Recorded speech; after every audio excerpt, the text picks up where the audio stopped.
How are you doing? Well, I'm Travis Berger. This is my guest.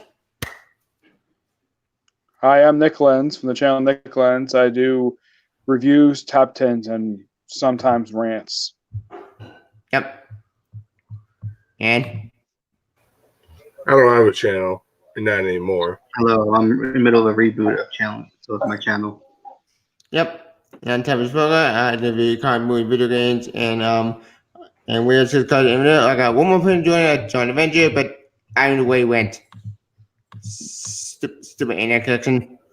So,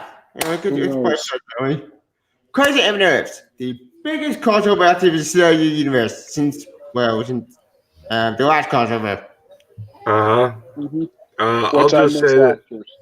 I'll just say this. In my opinion, this was a lot better than the last recent crossover. Yeah, Elseworlds. Yeah.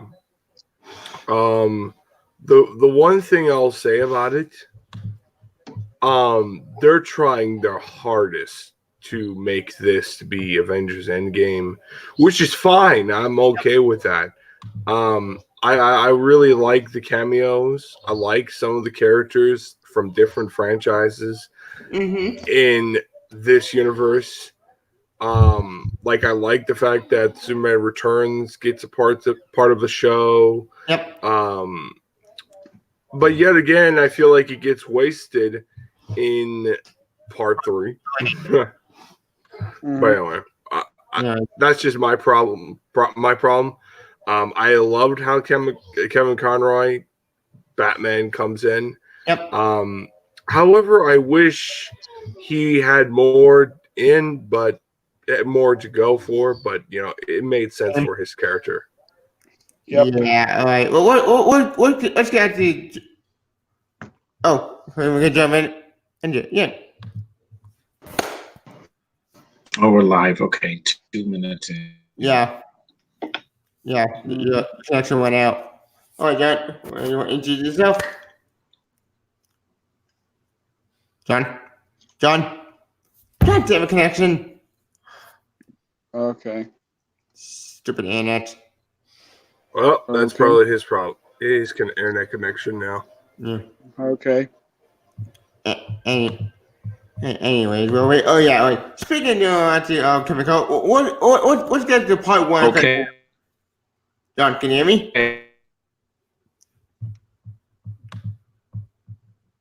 Oh, you're back. Okay. If you want to talk about part 1, part 1 begins with the Monitor telling the origin of the multiverse. Yep. And we can see we can see Marquis Batman's world, pretty cool. I just got handed to them for doing this. I think this is pulled directly from issue 1 of Crisis on Infinite Earths. Yep. Which they pull a lot of stuff from that miniseries in just 3 episodes, which we'll talk about that. But yeah, at least gotta say they handle it. Really? Do they? Because I haven't read the comic of this book. Yeah. The opening scene is directly from the opening pages of the first issue. Yep, he's right. Oh shit, I didn't know that. That's very interesting.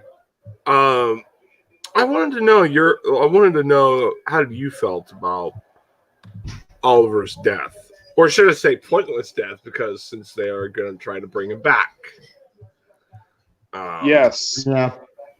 Of course, we will mention that. Yeah, we'll of what he becomes. We'll get to that, but my gosh. Speaking of part 1, we get to see all the Earth. What a way to open. We get to see the Titans Earth, which that gets fantastic resistance. Yeah, that Earth 9. That's not technically the first Earth we see. First Earth we see is Earth 89, which is the home of the Tim Burton Batman. Yep. We see that. We see Earth 9, home of the Titans. We see Earth 66, home of the 66 Batman TV show, where I love Burt Ward's line, "Holy Crimson Skies." Hurricanes of Death. Like that, awesome. Oh yeah, Len, I want to ask you, what do you think of the first Earth we get to see? We get to see Earth 89, Earth 9. Len? I wish we saw that prop that they leaked during the filming of Crisis. Where they show that Bruce Wayne is marrying Selena Kyle in the Batman Tim Burton universe. Mm-hmm. I mean, I thought that was like pretty cool that we saw Knox. Yep. But what threw me off is that they used the Batwoman symbol as the bat signal. That did confuse me. And I was like, Yeah, why? I've heard there's a rumor for that. Probably because I think it was some licensing issues, even though that the paper, by the way, the reporter who actually, I heard about this from Richie Awesome. The reporter who's holding the newspaper is the reporter for the first Bat movie. Yeah, no. I don't remember yeah, he holds, and from what I heard, that is the actual bat suit on the actual cover of the paper and the correct symbol. Unknown why they chose that the Batwoman symbol before. And of course, well, Titans, anybody who's seen yeah. Titans, Titans, I think they just showed that was really Hawk lazy. and One time. Glenn, continue. Titans, being wiped out, that was really lazy right there. So, It's like, oh, we're showing that it is canon. I'm like, that doesn't give me much. yeah, it's really and Jaden Todd. I mean, Yeah. And then Earth Ward, that was pretty cool. oh, in case That's you true. wonder what happened to Earth 2. So does that see what point will appear in it? I don't see what point when I appear in each crossover because it's all about the Arrowverse show, not about. They're changing it. Though there was somebody gave me a Instagram picture of, I think his name was Gerald or Gerard, Superboy from the '80s, that Superboy TV show. That he was supposed to be on there, but there was nothing. So maybe, who knows? We may be surprised in the Money. 4 and 5. Speaking of, okay, this happened in part. I think it was part 2. This happened. There was one Earth 75. That was confirmed to be the Superman from the music special that aired on Broadway back in the 70s for Superman. That's funny. We got killed off.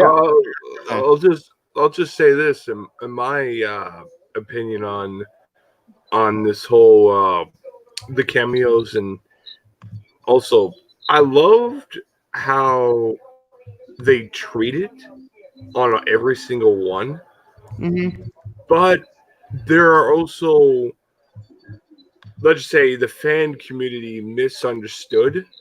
And Red, you know what I'm talking about in 3, 2. I thought we were doing this in order, though.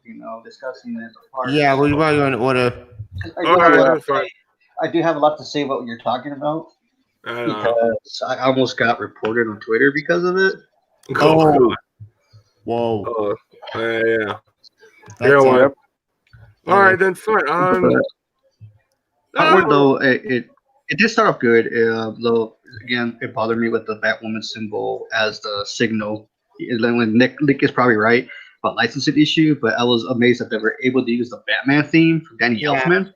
That was pretty cool. And the same actor, from what I heard. I think that's the same actor from the movie. Yeah, it's the same actor from the first movie, Knox, who died actually, and supposed to have been dead in that movie, though. I think. Yeah. From when I heard, he didn't.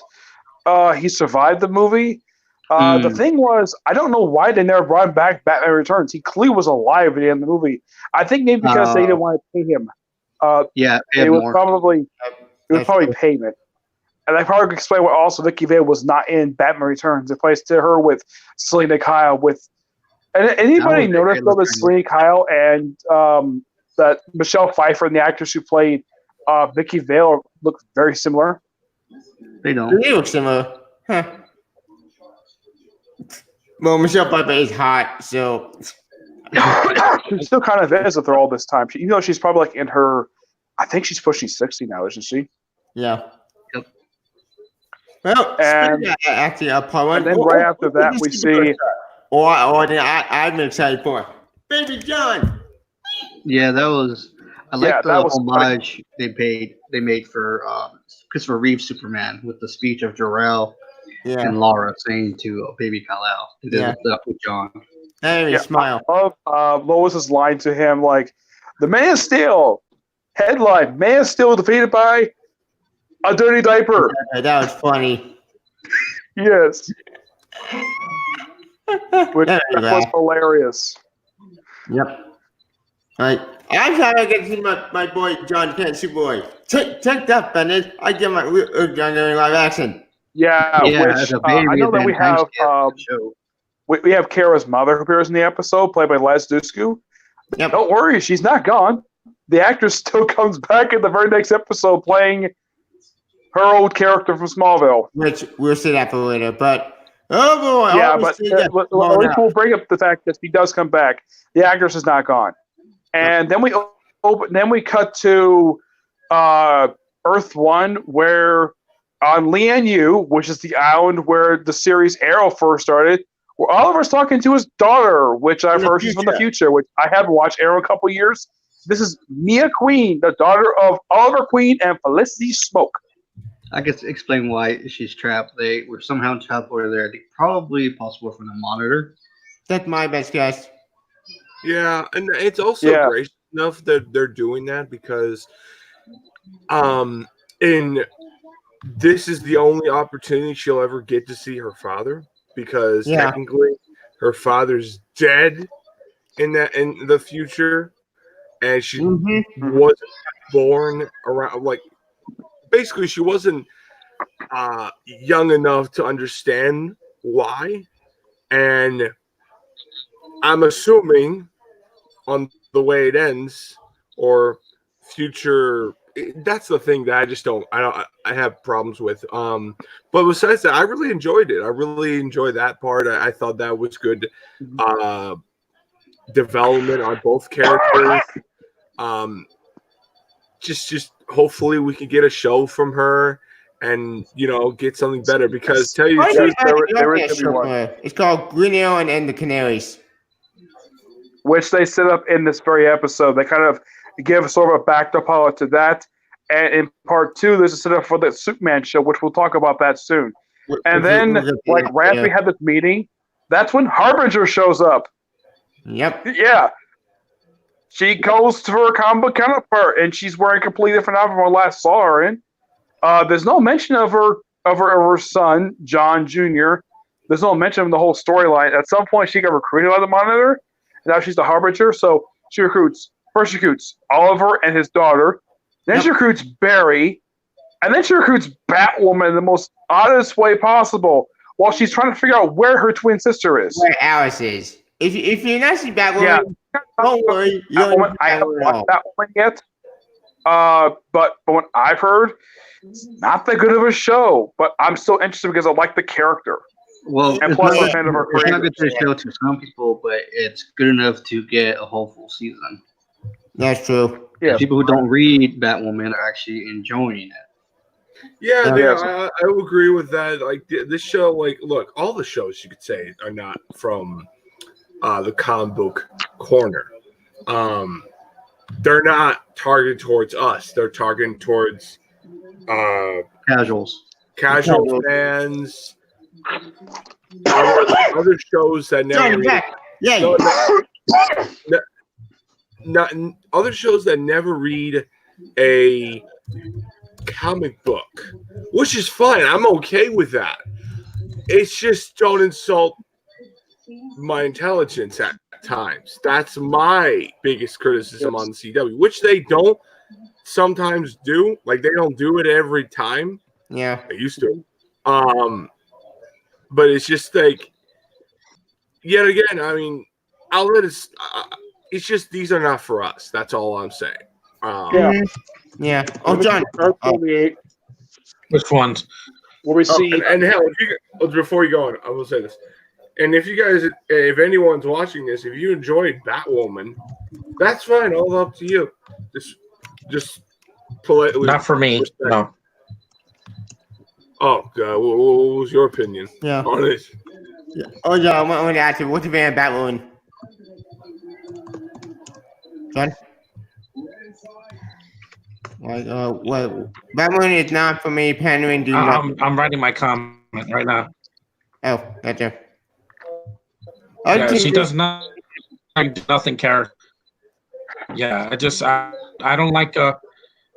Tell me this, Tavia. Riddle me this. Why does she spend half of the crossover with no mask on? Because my bet is that's she why. was there because she was a superhero, but it's not a different Earth. It's not Earth 1. No mask. Because she got comfortable with the mask. Thing is, she's not Batman. Yeah, she's not Batman. Okay, she's not And that's the Batman. thing. She took off the mask to show that she trusts them. Yep. Yeah, exactly. And also, thank She's not Batman with trust issues. It's not Batman with trust issues who paranoid. She's like still kind of starting now. Yep. Done. And also, just also go to my friend Rand's opinion on that. She's that character that is trying to trust people, and she's a massive big difference and to Batman. Later on. Yeah, I'm on a podcast right now. And well, I guess his connection was for shit then. Yeah. Sorry, man. Yeah. He's quickly overheats. It's an illusion. Got that connection. Internet connection crap. Sorry about that. Yes. Sorry, but I'll just finish up, and hopefully he can just watch this and understand me and Ren's point of view. She's not Batman, and I don't want her to be Batman. I was just personally, in my opinion, she's an okay character in this universe. I kind of a little bit grown to like her in this universe, but it's just she's a different Bat than the rest of the Bat family characters. Unlike Dick Grayson, Tim Drake, or any other version of Batman characters. She's just a very different character. And I think people are misunderstood that problem. But yeah, anyway. Yeah. I'll let you, Nick, go off. Yeah, Nick. Yeah. And then, we cut to Earth 38 where we see Will Wheaton from the Star Trek Next Generation TV show playing a protester. Yep. Just like in the Superman 2 or 3. I think it was Superman 2. Homage. Yeah, Superman 2 homage. Yeah. And then a dragon shows up. This probably ties into what goes on Super. I have watched a couple years. My dad has. Then she sees the skies turn red, and then they go to see. Go back to DEO. We see Brainy, and of course she contacts Argo because the antimatter is heading their way, and they send John off someplace, which he ends up on Earth 16. No, it's not the Young Justice Earth. Because even though they're categorized that for DC Comic Universe, not for Arrow. Nope. They did the future timeline if I go to tomorrow. Yeah. It's just like the Batman Beyond Earth. I think it was 12 or 13. Kind of, it's a futuristic, possible future of animated series. What they are paying a homage to in Earth 16. Yeah. Where and for some reason, I'm not really sure why this is. They have Brainiac, who's been appearing in the show since season 3. Yeah. Apparently, he's married to Dreamer. That's what my dad tells me. And I appreciate the fact that Brainiac kind of acts like his comic counterpart in some way, except he never worked for DEO. And I like the fact he points out stuff that the Legion should definitely know. Especially when they have the one thing that pops up when they have everybody show up at the DEO, which is the big tuning fork. Yep. Which, if you look at it, it's pulled directly from the comic books. Comics. Yeah. I at least got to praise people who basically designed that. The people who probably did the set, who made that, they must have read that original comic. That probably explains why the fact it looks exactly like it, but I don't remember ever showing a comic showing what the thing looks like on the inside when you get to it later.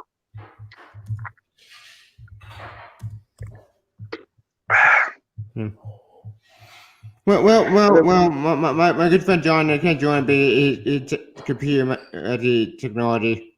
Yeah. Of course, we have everybody shows up at DEO, mainly just Oliver, Barry, Batwoman, though in her mask, though she takes it off, Then apparently it's revealed that Lois and Superman survive the destruction of Argo. But not Code Mug. Code Mug is dead. You get down to the antimatter wave.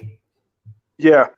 I don't get why that Harbinger, or at least the Monitor, couldn't save her mother. I mean, I get probably why it's Superman, because he has a role in the story. Lois, not a bad idea, because, well, the wife. Yep. And I at least appreciate, though, the fact that Lois, Brainy, and Sarah, how do they introduce Sarah in here? Sarah and Ray Palmer is at a bar with the guy who plays the Tick's sidekick from the Amazon TV show, which he doesn't play the character, he just plays the trivia guy. Yeah, that's a good cameo. Right, Spoon! Yeah, but it does not confirm Tick is part of the multiverse. It's just that it's just the actor, and my guess is the person who probably directed the episode probably is a fan of the Tick show. That's probably the reason why he asked to do this cameo. I can agree with that. I love that show. Came bullshit. I love the Tick, but I mean only in the cartoon. The Tick is a very good show, but I never liked the live action one, so I kind of like. I just don't think that would work. But yet again, it is what it is. That's just me. I response when Harbinger shows up, like, okay, since Harbinger shows up, like, everybody leave the bar, time to go, because I think he knows I don't know if he knows what's going on, or he just feels as though he does not want to get involved. What's going on between Ray and Sarah? Yep. Speaking of the wedding, we have to go check out the Ray Palmer and Sarah. And speak at the what's the to part one at the with the shower demons?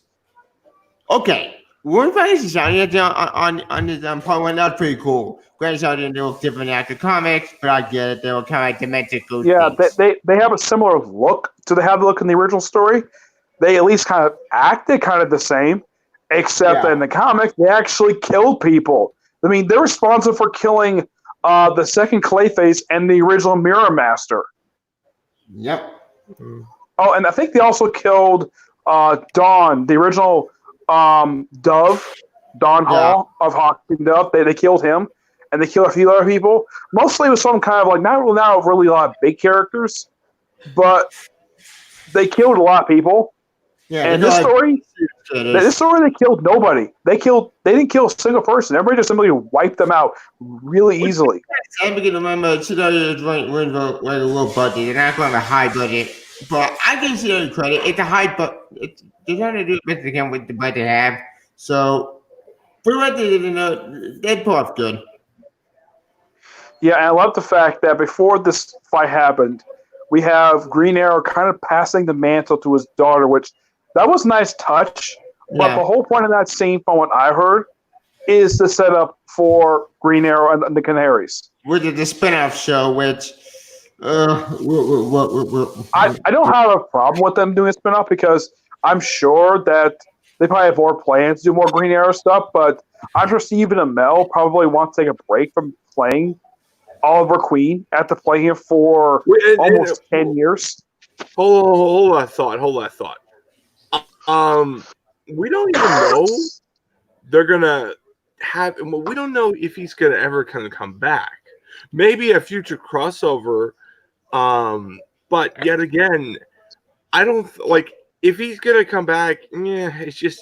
He said though during the Q&A trailer that they're not done with the character; they're just done with the show. Really? They said that? Okay, then I guess I was wrong. Mel said that. He said he can come back, but we'll discuss how he can come back since it's later. Speaking of part one, though, what did the Supergirl and Superman team have with the tower? That was pretty bad. That's pretty cool. They both are Supergirl trying to defend the Earth. Yeah. As far as I remember the original story, they never show what was inside of the tuning fork. They showed it. I don't remember them actually showing the inside of the damn thing. Which is odd. Because I think in the comic, did they go inside? I think they go inside the tower. I don't. Well, they just did it, so they just didn't show it though. I guess maybe they couldn't draw it at the time. Yeah, remember, Crisis is the 80s. Everybody remembers who did the original story. It was the awesome George Perez. It was. Yeah, the artist that did so many great books in My Avengers. Because Marv Wolfman is writing one. I think he's writing the Arrow episode of Part 4 of Crisis. Ooh, yeah, pretty cool. Which I think that's really cool. And I think there was also this one interesting scene involving the character Pariah. Yep. This, from what I can tell, is tied into the Flash. I haven't watched the Flash recent season, but from what I can from what I've heard, read about, it seems pretty interesting. This recent season. Apparently, Pariah, aka Nash Wells, played by Todd Kavanaugh, the same guy who played the Reverse Flash, the first one. Yep. And he apparently was looking for something, some kind of material.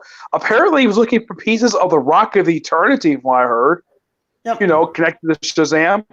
Yep. And basically unleashing the Anti-Monitor. So basically, it's kind of his fault that this whole crossover in story is happening. Even outside, it's all basically Mark Guggenheim and all the other people who worked on this crossover. They're the outside people in story. He's the one who caused the Anti-Monitor to be released. Without asking from the comics, Pariah did do that in the comics himself.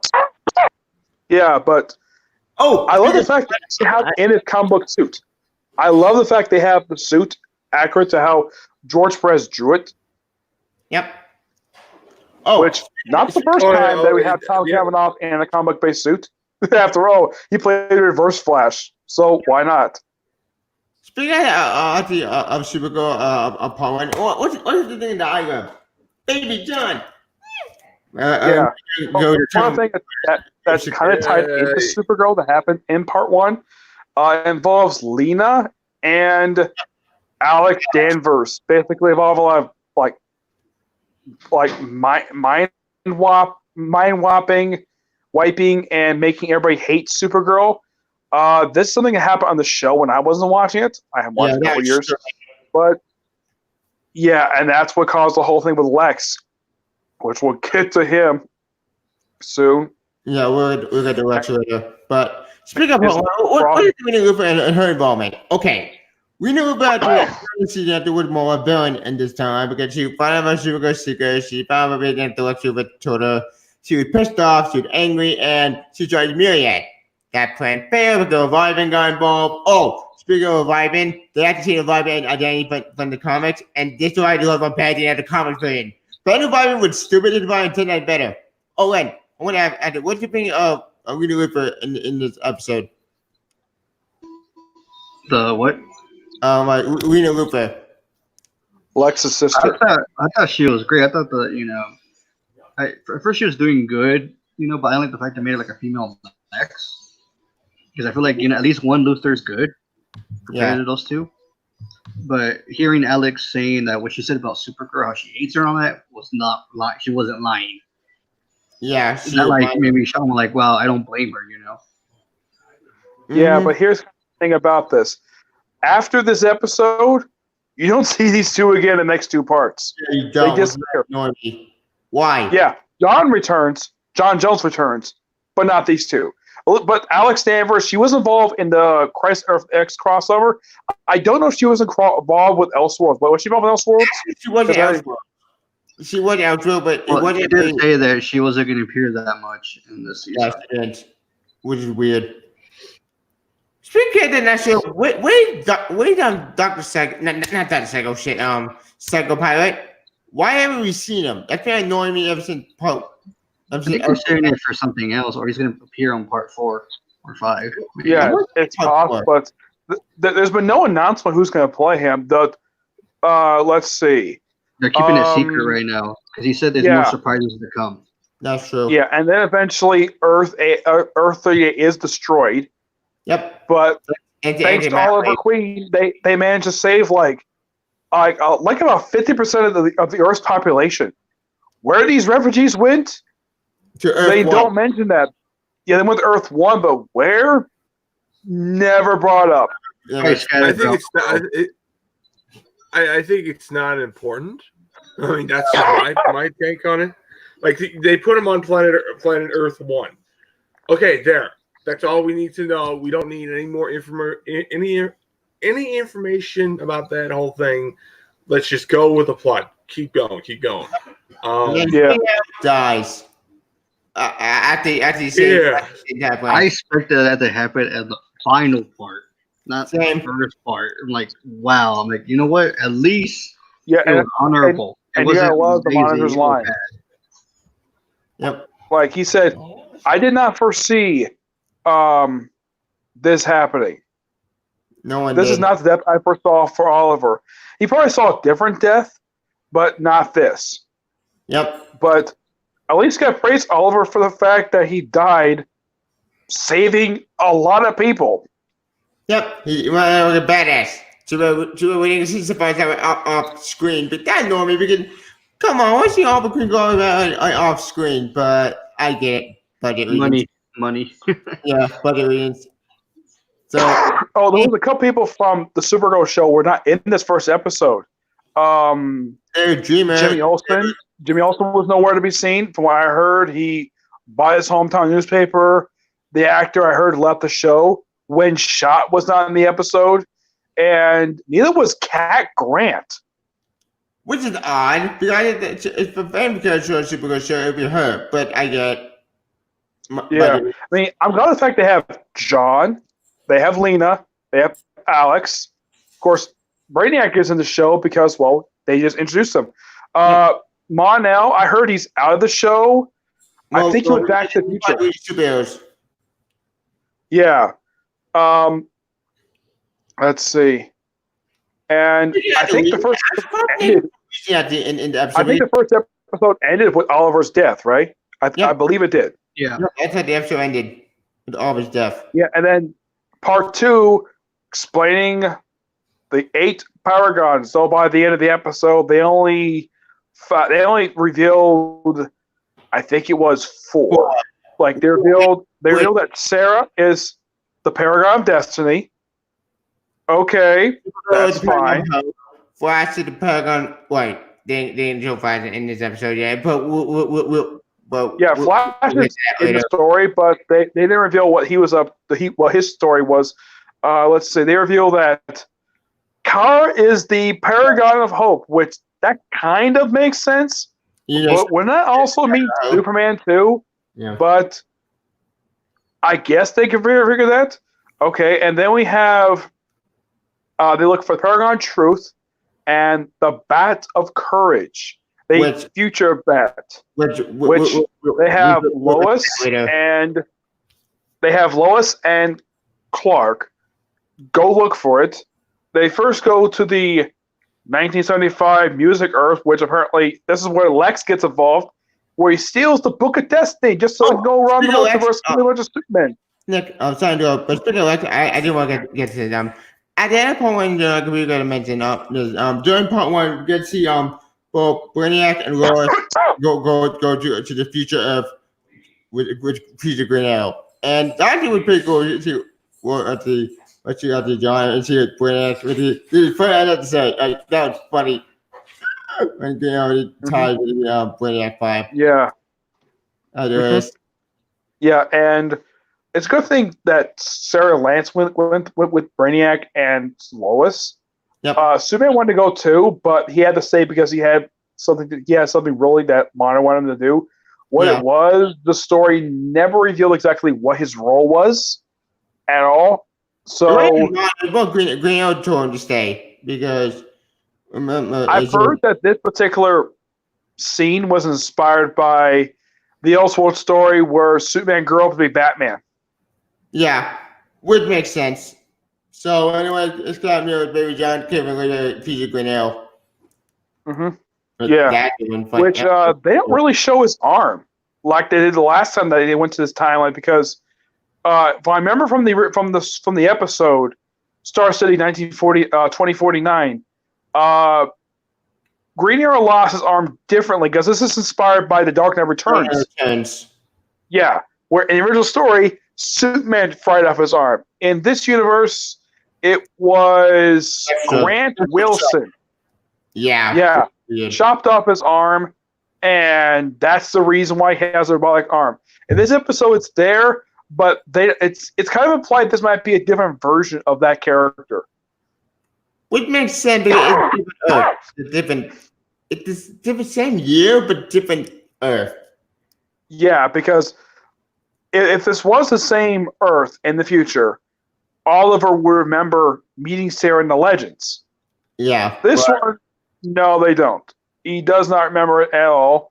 And they talk for a little while. And this, of course, the scene happens like right after that they had Earth 1 Oliver die. I know. Actually, this is before Earth 1 Oliver died. Yeah. And then they go visit the other Earths. They have, I love, as a guy coming future Batman, I love Kate's line, "Who wants to be Batman?" I would love to be Batman, but not the Batman they introduced in the episode. The guy is a murderer, which we'll get to him. Speaking of Lex Luthor, what Lex Luthor in part 2? Okay, let's do a point in part 2 with the better go to the book of Destiny. It said, I did tell Gracie, Supergirl goes to Lex Luthor and she's gotta fly him. Edgar, I want to ask you, what do you mean Supergirl going after Lex Luthor? Edgar? No. I think he said mute himself for some reason. Though when they went to the Earth, it's interesting though that they go to Wayne Manor, which looks different from the representations I've seen of it. Yep. And who opens the door? You probably think, is it Alfred? No, it's Luke Fox from Batwoman. Yep. Which Luke Fox Jr. Luke Fox Jr.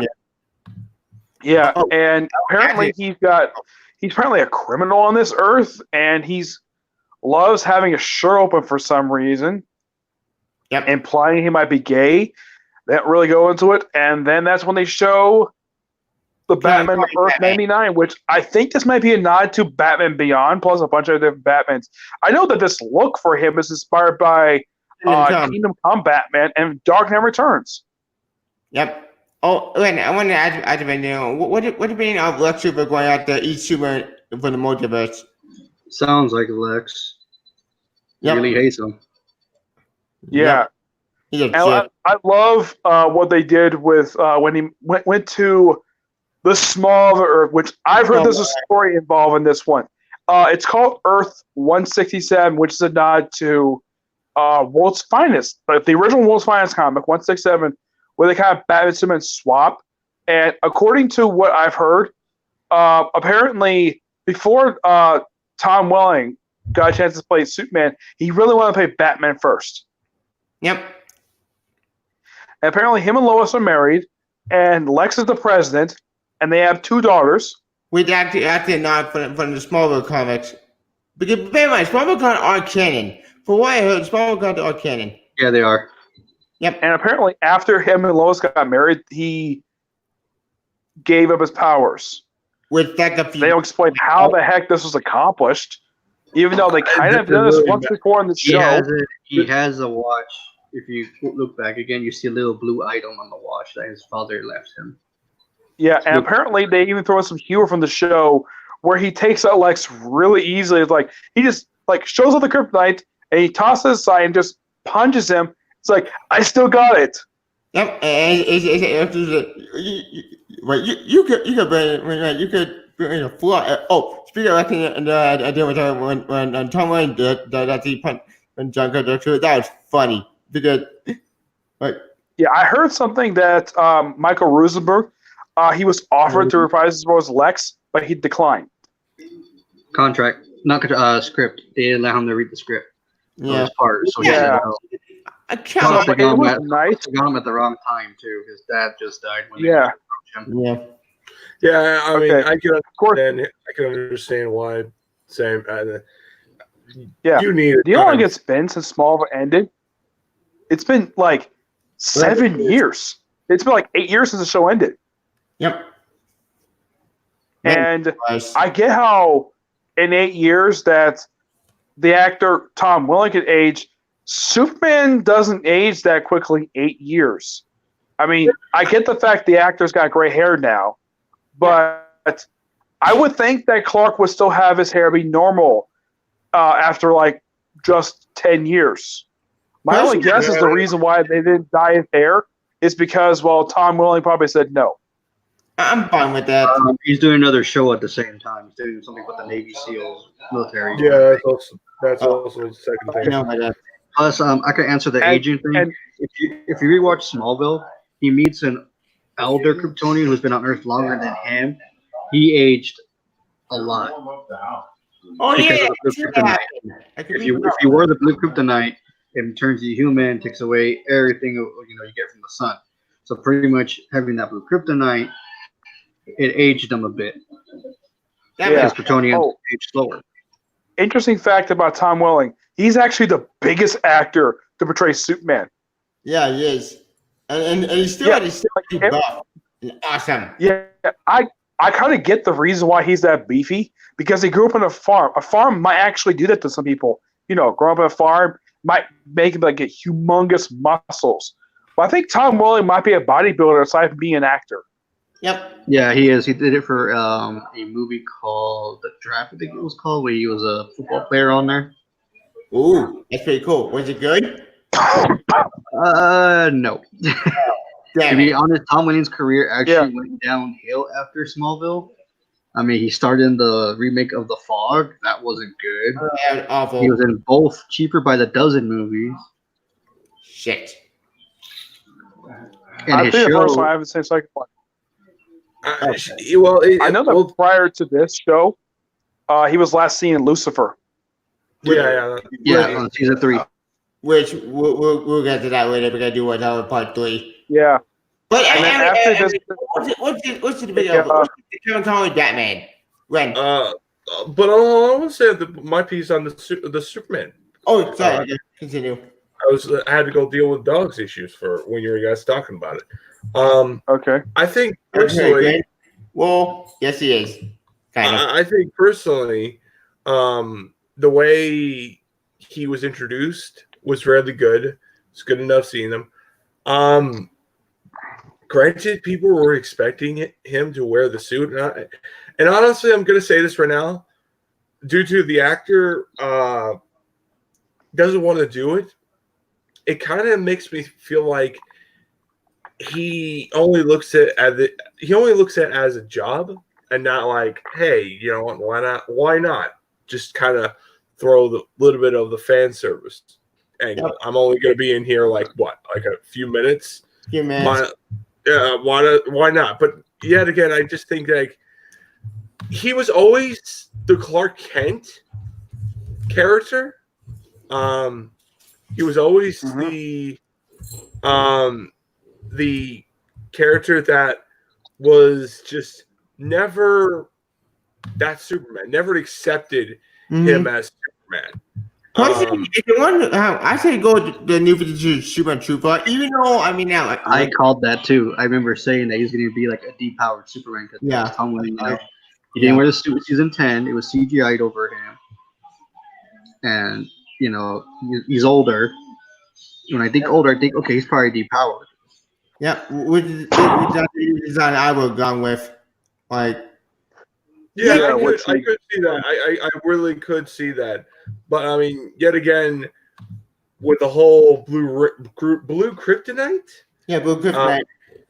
Depowered and ages the Kryptonian really rapidly.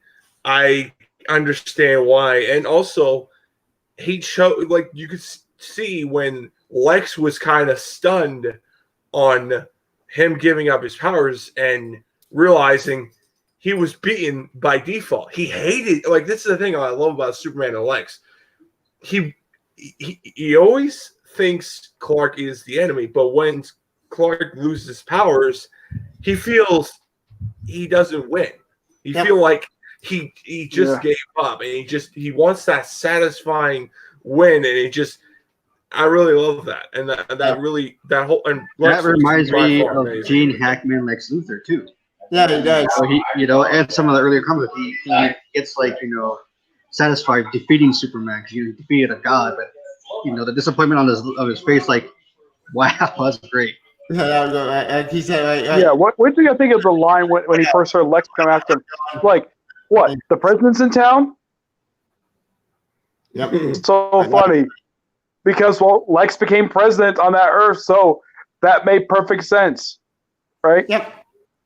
I mean, they teased that in the series finale, so I love the fact they made a joke about it, which was because, well, you gotta at least have some humor and a very serious story, and that was actually really good humor.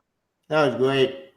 That made me laugh. And speaking of humor, as for the Batman stuff, it came Nick. Yeah. That's adorable. That made me laugh. Mm-hmm. Yeah, the Batman stuff that was interesting. Like the fact that Batman. Okay, can't go like Batman. A lot of controversy happening after this episode. Oh, boy, people are not happy. Oh, Len, what's up on this? All right. Finally, favorite subject. Okay. With this Batman, I noticed all the influences right away. I didn't get any Batman Beyond vibes. I got like a crossover of the Dark Knight Returns, the old and gritty, the paralyzation of him from Kingdom Come. Though, someone mute their mic. Someone mute your mic. Someone because I can't hear Ren. I can't hear Ren. So well, actually, it's Ren's background noise. Oh, okay. Yeah. Right, go on. Yeah. Go on, Ren. Go on.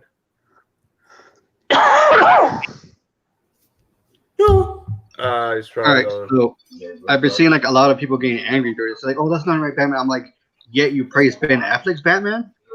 Yeah, kill people. That doesn't make any sense. You know, it's like if they pick it up a comic to see how broken both sides of Batman of Bruce Wayne was in The Dark Knight Returns and Kingdom Come, they would understand why he became the way he is. Instead of the Jason Todd incident, it's Kane that makes him darker and bitter and killing again. Yeah. Now I wanted to see that fight. Yeah. You know, between and him the fact that he apparently.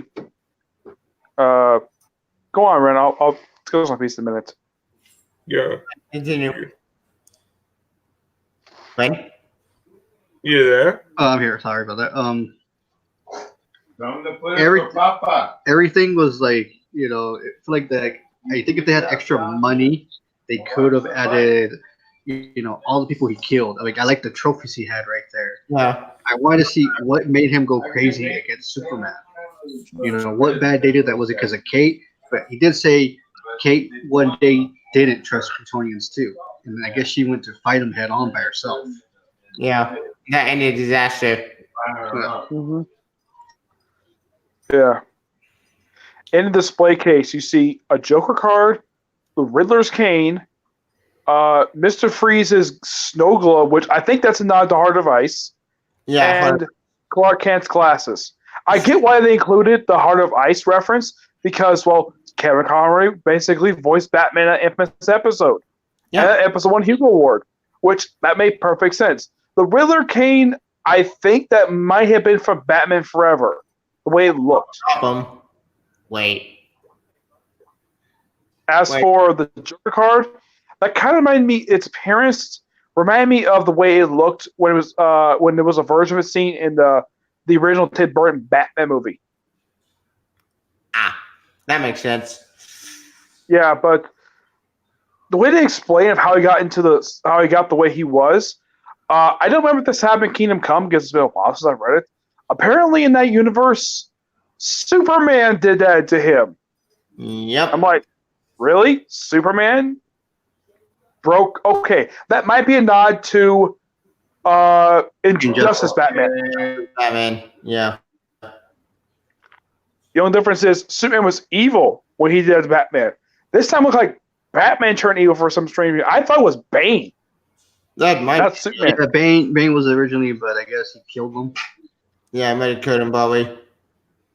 I mean, I guess that that both Kate and Kara basically could forgive Batman for killing his own villains, but I don't think that Supergirl could forgive him for killing Superman.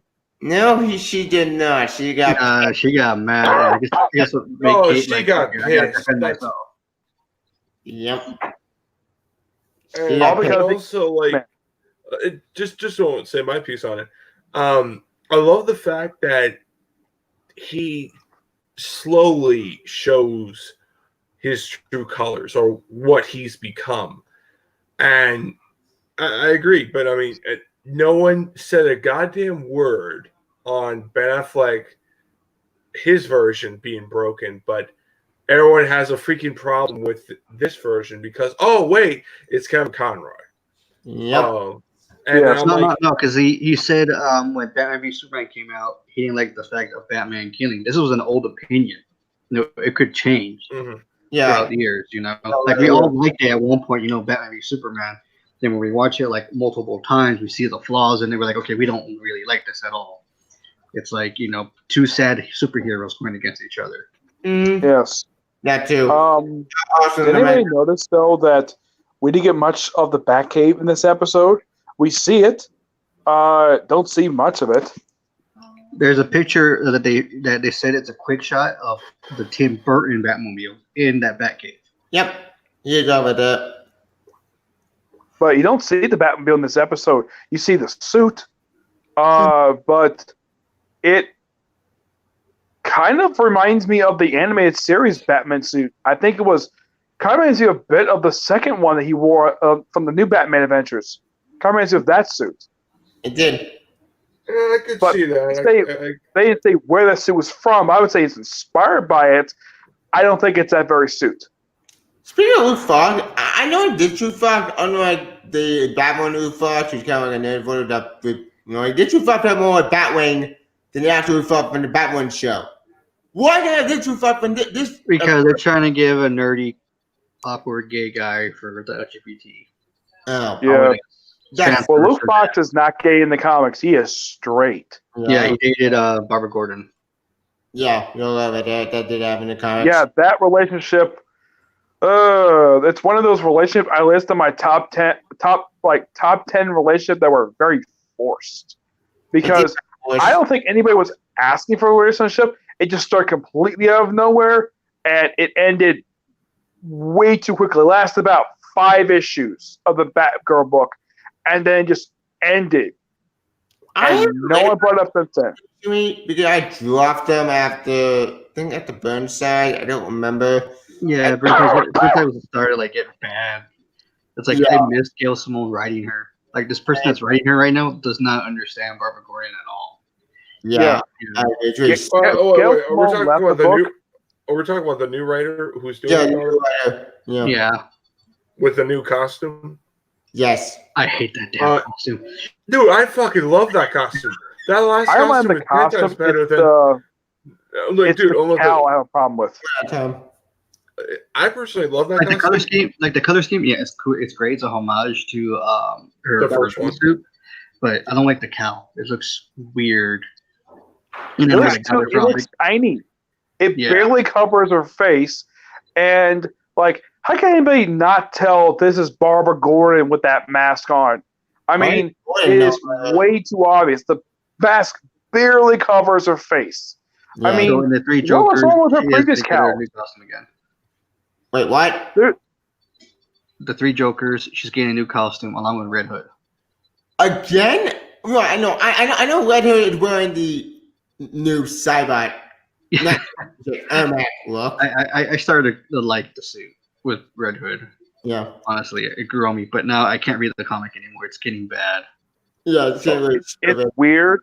But they brought back the Outlaws finally after like 2 years. They finally brought the characters. They brought the other 2 back. The group I actually like. I like this group better than the first group of Outlaws, which was basically Red Hood, Starfire, and Arsenal. This one is better with Artemis. Bizarro is better than having the other 2 because they're a lot more interesting of characters for Jason to work with than Roy Harper and Starfire. We shouldn't even be Jason. That team. Here's my whole opinion on that whole on the first two runs of Outlaw Red Hood and the Outlaws. I liked the first run, but I had problems that I could walk through over, and I just didn't like it.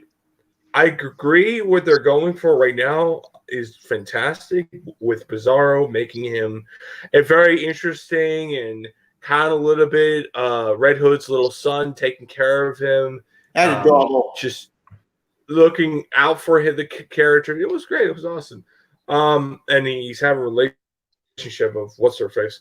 Her name is Artemis. Her name is Artemis. She was briefly Wonder Woman in the 90s. She's created by Mike Deodato. Yeah, okay. Well, not Mike. It's let's see. I have his name on here. It's he took over the book after George Perez left. Yeah, but I mean, besides that shit, I mean, you know, that's here or there. But I mean, I'm just saying, like, it's good to see all that happening. But I haven't really read too much on DC. The only thing DC I'm reading was Tom King's run on Batman, and that run was absolutely fantastic. Great run. Gonna miss him. Now I'm just hoping. The guy's name was William Messler Lobes. And I'm hoping the next writer of Batman. It's the guy replacing Tom King is James Tynion IV. James Tynion IV is going to take over after Tom King.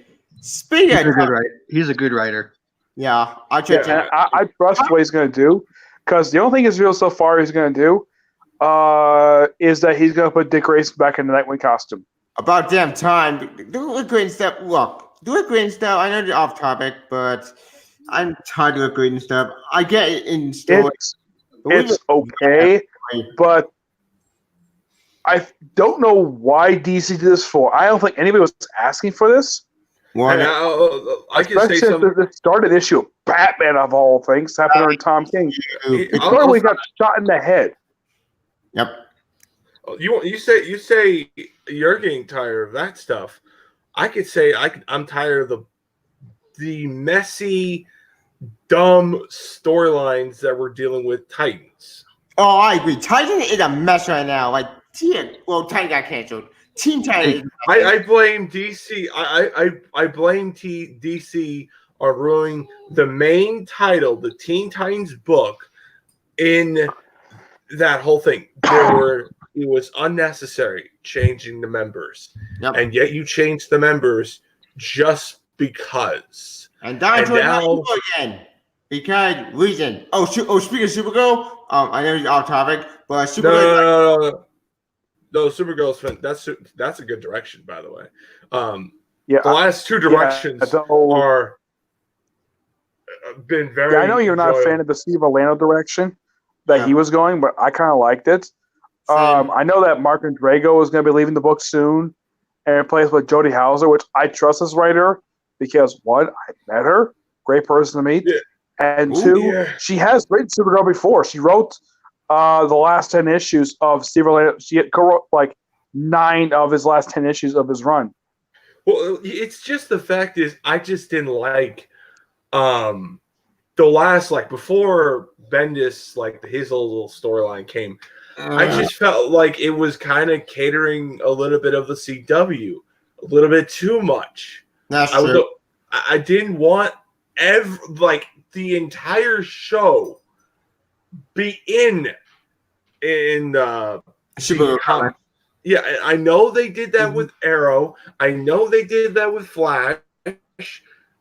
I wasn't expecting it anytime soon, but if you're gonna do it right out of the gate, count me out. Agreed. That's I think in the case of Arrow, they slowly enter it, and it was like right away. The only things they introduced from the show into the comic was John Diggle.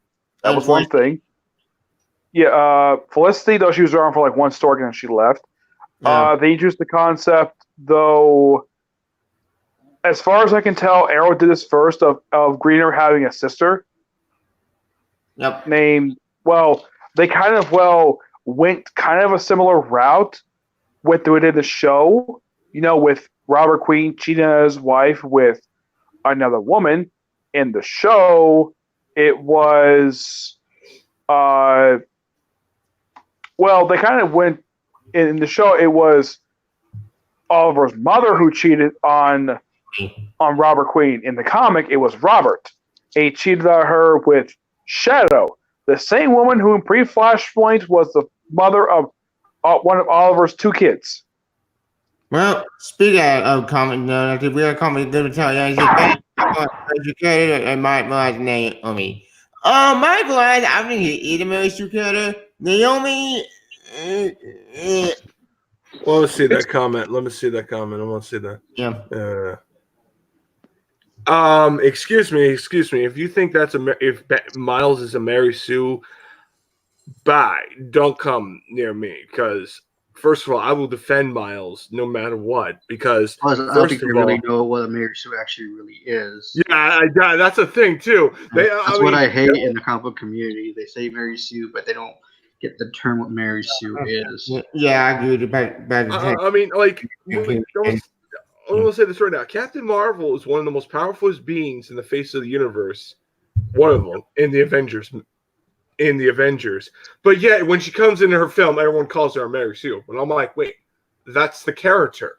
Yeah, she's a badass. She's a very powerful OP character. And hell, there's even more that just up right next to her, or even higher. What are you gonna say? Galactus is a Mary Sue? Silver Surfer is a Mary Sue? Get me the fuck out of here! Seriously, you don't know what the hell of a Mary Sue is. And yes, and also just let me say this on Miles. For Miles, he needed to come in the Ultimate Universe. Yes, he had that ultimate power, which we really didn't explore after that one storyline.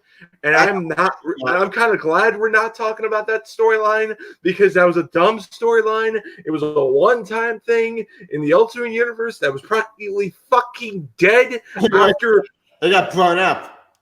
Yeah, I mean, well, technically they did and they didn't. So, I mean. Yeah. It's a little complicated, but I think it's like it was presumed to be blown up, but I'm saying it's still around. Venom, it's gonna come back because to make it confirmed it. So yeah, back to part 2. Yeah, but anyway, out of topic because. All right. So, what do everybody think of Brandon Routh's Superman coming back? And that was awesome. Confirming that his Superman's actually is canon with Superman 3 and 4 and the other Christopher Reeve movies, which Returns kind of lacked of. Yeah, but Returns is kind of canon because they do mention Superman does mention his son Jason, who was a character from Superman Returns. So, and he did say it wasn't the first time he fought himself because of Lex, which is quoting Superman 3. Yeah, with drunk Superman. Yeah, but Lex was not in Superman 3 at all. It was some made-up villain and was with Brainiac. Kind of, sort of. It's complicated. I heard something Brainiac was originally going to be in there, but they changed their mind.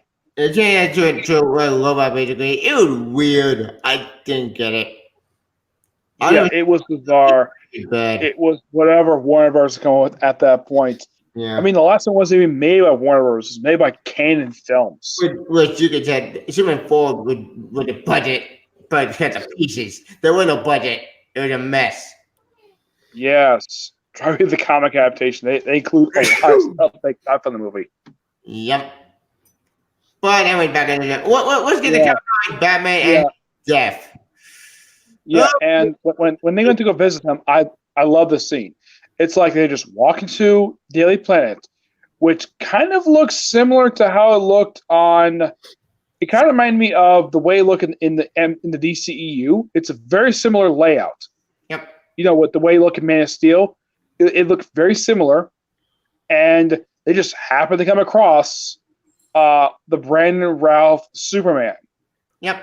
And one comment I thought was kind of hilarious. I don't think anybody would ever comment about this at all in real life. When he told the other Clark, "Nice glasses." Yeah, that was great.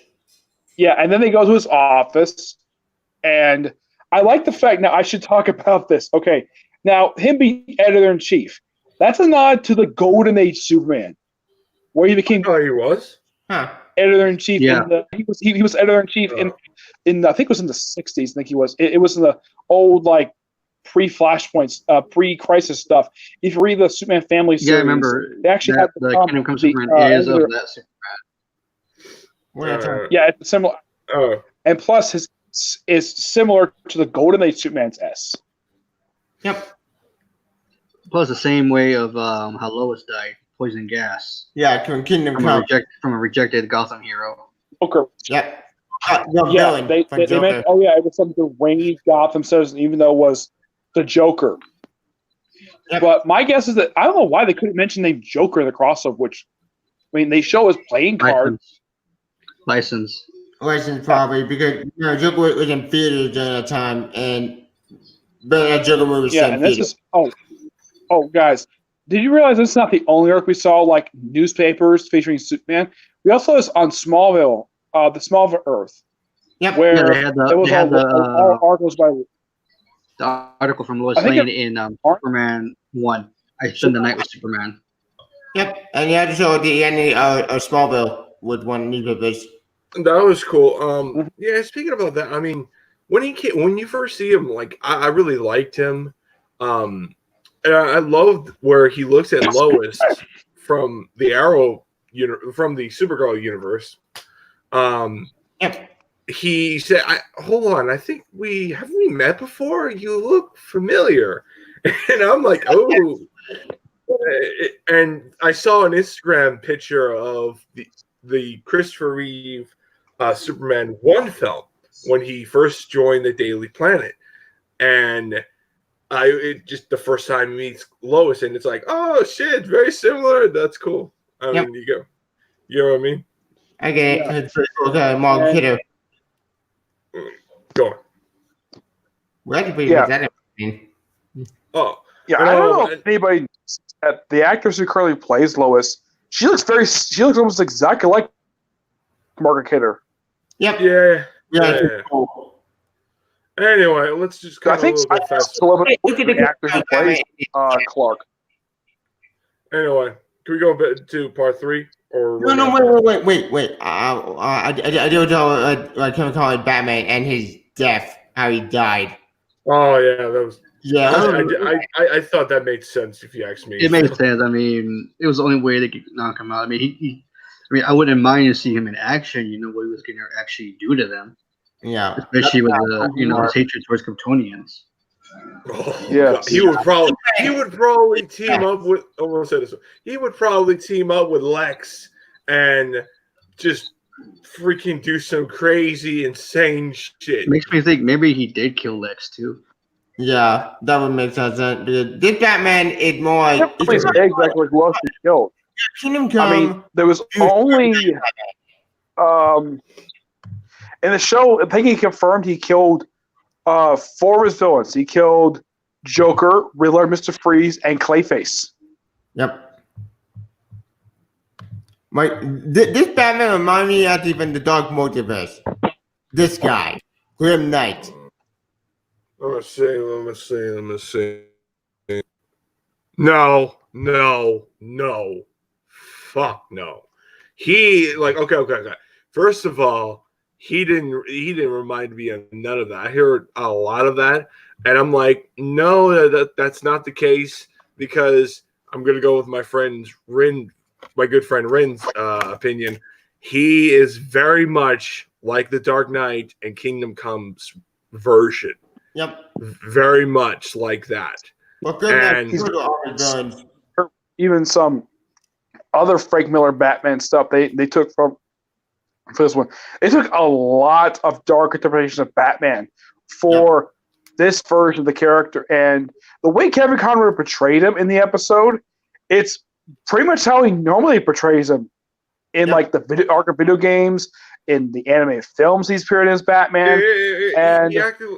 He acted very great. I mean, he did say he hopes that he comes into the Batwoman show, which I'm like, hey, that would be awesome. Actually, to put something on that, they're gonna have to get a younger version of Kevin Conroy to be Bruce Wayne if this is the future of Bruce Wayne. Oh yeah, damn it! that annoying because I want to see Kevin Conroy and me at the Batman. But he did say, because a fan said it would be great to see you again, but at a Batman Beyond show, he says, "I want that too." Me too. That is also, I heard about that too, which is, I'm like, hey, if we get either or, that's all good. We're all good. Mm-hmm. I would be happy with him. I mean, he's a great actor, and it's like seeing him in live action was perfect. Yep. We just like to see him more in live action. Yeah. I mean, it's time to go to the next level and just see we go on the whole thing. Now, granted, I want to know your opinion on this. Red, do you think if Batwoman continues on, do you think we'll go forward for a Batman show, or no? We're not a chance. They could if they want to, but it wouldn't be Bruce Wayne as Batman.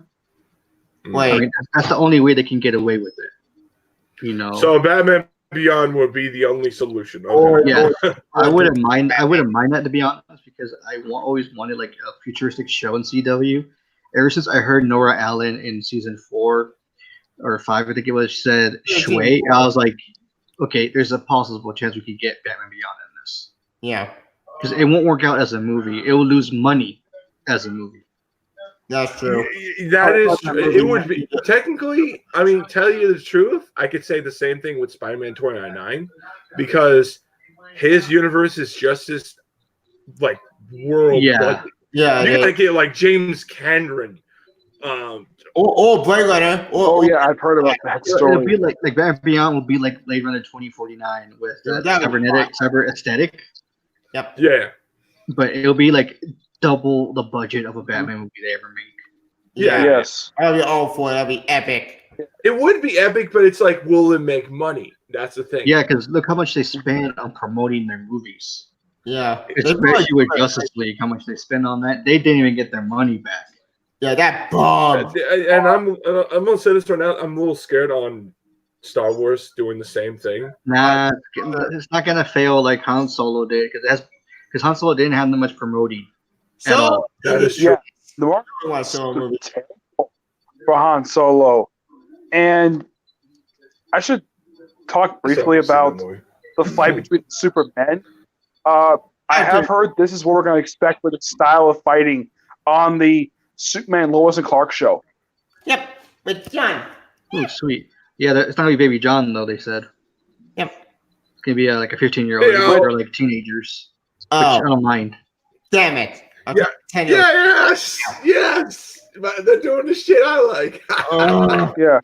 Damn it. I don't have a 10-year young kid. Anybody, that's that the way they were fighting the episode. It's kind of similar to all the destruction. It's almost too similar to Man of Steel, but not as heavy extent of the battle between Superman and General Zod, but similar. No, yeah. That shit. I will watch. Like, I love that whole battle between General Zod. That reminded me more like Dragon Ball Z. Destruction. Almost cities was completely wiped out. Yeah, like even though that fight General Zod was epic. It was an awesome fight. Like Goku and Vegeta. Yeah, I mean that was personally that was come close to, right? But yet again, I felt like they kind of did that in the Goku Black Saga. But anyway, enough of that crap. I mean, some people was good. Batman's death. Some people think it was Lady. Here's my ball. I'm gonna go on Batman's death. Well, I thought it was kind of disappointing. I will admit the way they have no hope. That does kind of make sense because he did kill this version Superman, and in a way, I get his mindset because he did kind of went nuts because he saw Supergirl on a quest, and yeah, Supergirl got caught up about to go nuts. Thanks, Joe. And he was in danger to everyone, including himself, so he had to be put down. So honestly, I'm okay with it. It makes sense. It's not like insulting your intelligence, but I think people just expect too much. And I see one YouTuber saying it's a betrayal of two iconic characters, and I'm like, how is it a betrayal of two characters? How? what's your opinion on Batman's death? It had to be done. I mean, who knows what he could have done? What if he goes back? Takes the place going back. Instead of Kate going back with Supergirl or whatever. What if he goes back and he kills the entire team? Yeah. And he sees Superman alive. He goes, "Or Superman, I need to kill him." That's true. Though I have heard the reason why they couldn't do any more besides this one is because this is all Warner Bros. Allow them to do. Yeah, they're because limited with because of the Batman coming out in 2 years. That's the only reason why. And that stupid assumption that we can't have we can't have multiple versions of the same character around the same time, even though that the general public is not that damn stupid. They're two different actors. Get over it. The new policy has not taken effect yet, where they don't have any limits. Yeah, here's my whole opinion on the Warner Brothers. They just really want to keep Bruce Wayne on the big screen, and I'm like, and speaking about something about this, it's a little bit unfair that Batman's at the big screen, and he's going to have another film, but it comes to Superman, it's like what, 5 or 6 films, and 5 or 6, 6 films, because the first film from Crypto League, then 2, which is 3, then 3 and 4, then the Returns, and Man of Steel. Man of Steel, what is 6? Then BB. That's a crossover team. That's a crossover movie. That doesn't count. Yeah, that does not count. So it's 6 films. So I can counter this. I'm gonna wait till you're done. Well, it gets very annoying that I'm like, why does Superman go into small screen always, and not have like at least 3 movies, or at least enough where like, okay, we're seeing him around, it's time to pass the torch, and it just feel like waste. But yeah, again, it's just me. I don't know what I was say. I mean, you gotta have that Batman dick in there. Well, here's the thing, though. Of course, Superman did start off with the comics, but his popularity was going down. Oh yeah, here we go. Batman started rising up because he was a human being. Yep. And not a lot of people enjoy sfi. That is so true. That is so true. Now, movie-wise, it would be cool to see a Batman TV show again. Because we haven't had one since the 60s, and we were teased of it in Birds of Prey, of him making an appearance. But due to licensing issues with Fox, because Fox owned Batman, the TV rights, that's why they made Gotham, they couldn't do that. Now here, we don't know who owns the TV rights right now because, Fox is with Disney. I think maybe Disney probably would hand all TV rights back to Warner Brothers. Yep. But as far as I know, they haven't said anything about it that I could think of. We won't know until probably next year or when the Batman movie comes out. Yeah, we don't know. Oh, speaking of comic book event in 2029, said, why would you really need to explore RGTK on the big screen? I agree with that. They're slowly doing that. That's why I'm glad they're making a New Gods movie. I would love to see Super at the cinema. Yeah, they're really. Will be good, but here's the thing, though. What would be a great target audience, especially the direction DCEU is doing? That's true. Well, it'd be better as a TV show, either live or animated. Yeah, because it's a kid-friendly. Yeah, exactly. I have to. Yes. Yep.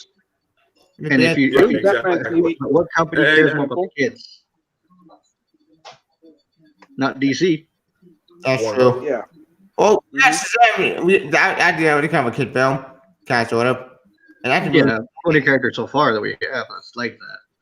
Yeah, but it would make sense, but we don't have any more other characters like Shazam, Yeah. Well, we have unless we do, actual like a kid-friendly Teen Titans, where that one won't count at all. To be honest, what kind of characters they are and what they dealt with. Yeah, and Titan we done with dark stuff. With Titan reality. But back to what I was saying. Okay, say like we do get Batman on TV, like make a big appearance. They're gonna want more, and it's gonna overshadow the other shows that started it all. Yeah. And I agree. Yeah, Superman does need Yeah. a movie, but as of right now, it's like what Henry Cavill says: move on, wait for more new things. I prefer Superman as a TV show since they can explore so much. Same. Like they did with the Adventures of Lois and Clark, New Adventures of Superman. They did a lot of good character development on there for a '90s show with bad dialogue. Smallville did really good development on us getting to know Clark Kent, which DCEU lacked of. Yeah, that's true. That's why I'm glad we're getting a new TV show because I do like the Supergirl Superman. He reminds me so much of Dean Cain and Christopher Reeve. Mm-hmm. But yeah, DCEU needs to focus on other characters that aren't Batman and Superman. Yeah. Wonder Woman in the spotlight. We haven't had anything of her since the 70s. We all get Wonder Woman. Aquaman is getting recognition now because people hate him because of Super Friends.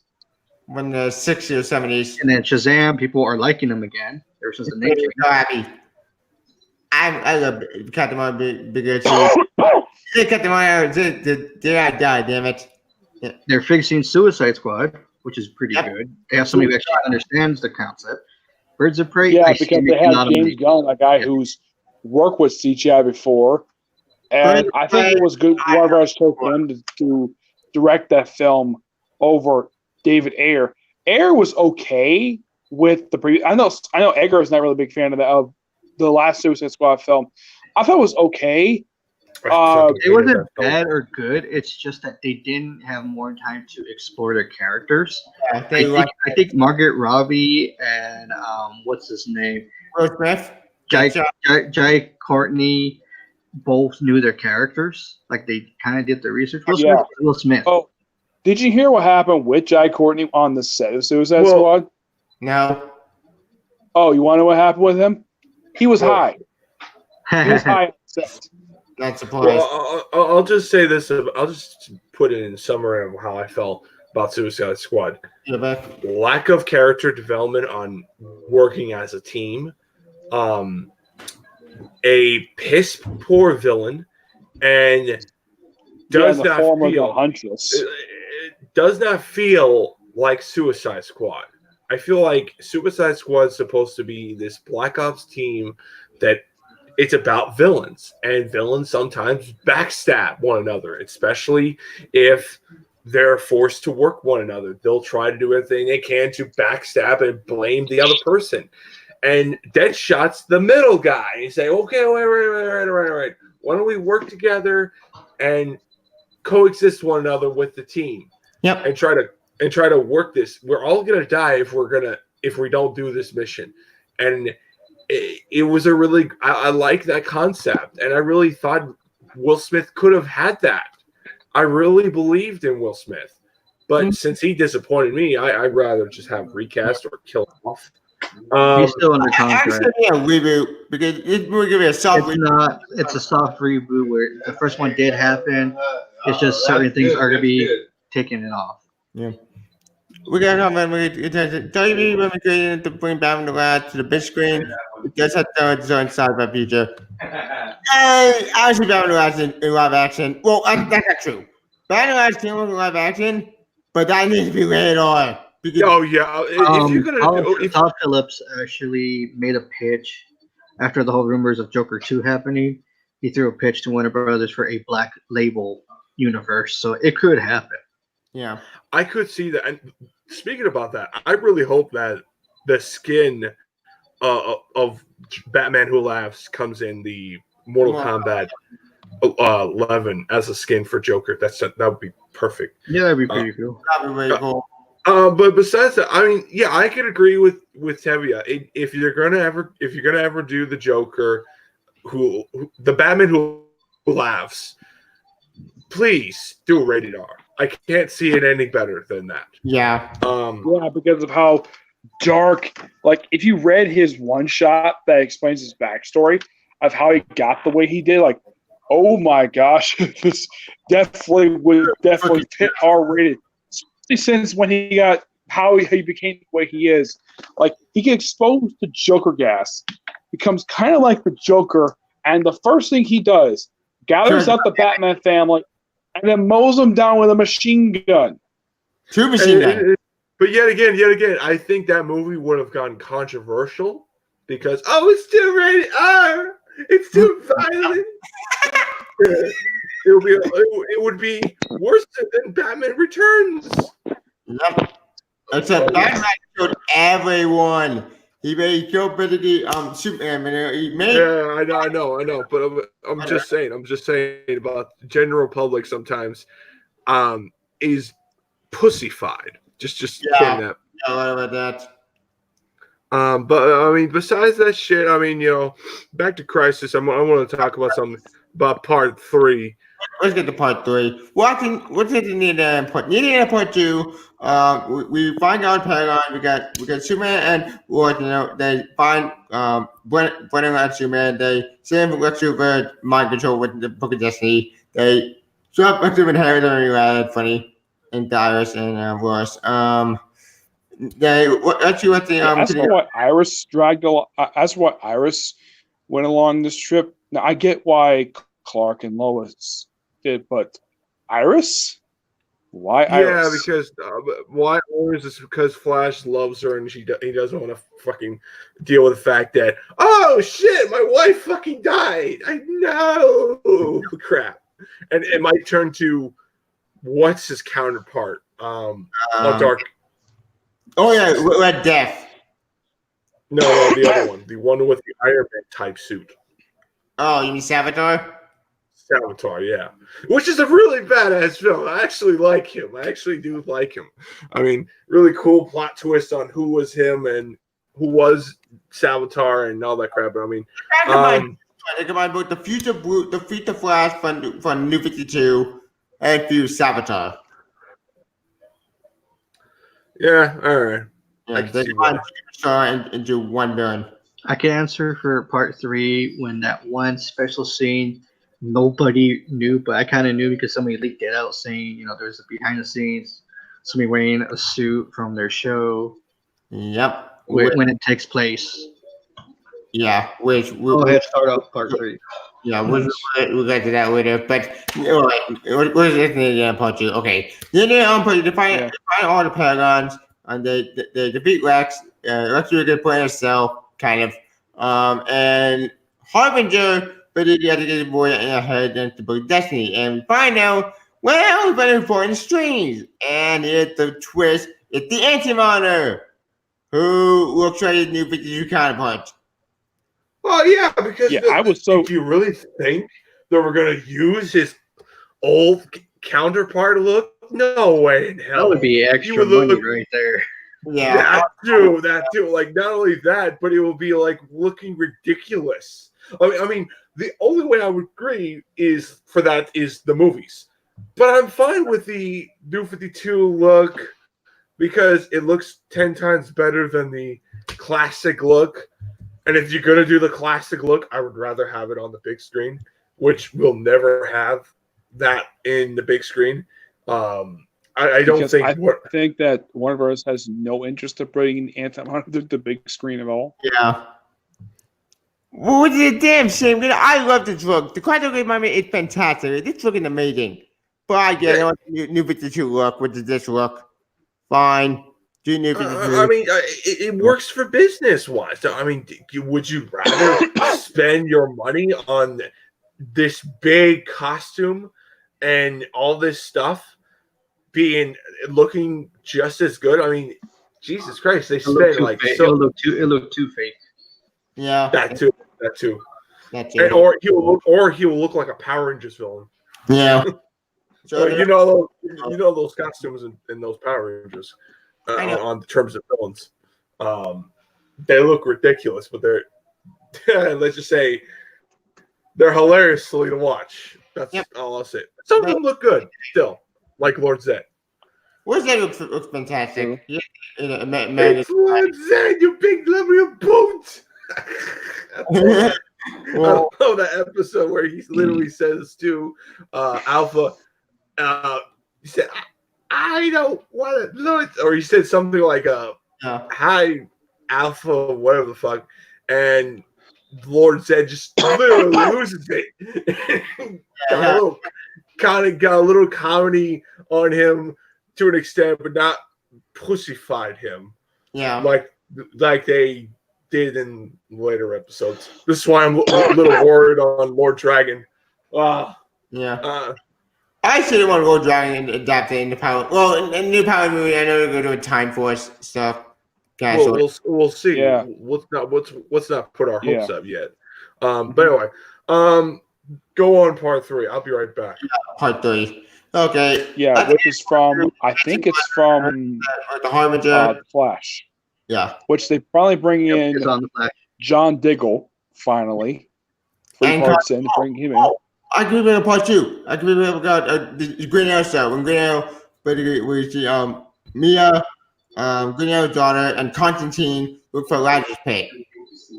Yeah, and they go to Lucifer on Earth 666. I mean part 2. Part 2 to go to Lazarus Pit to bring back the fight.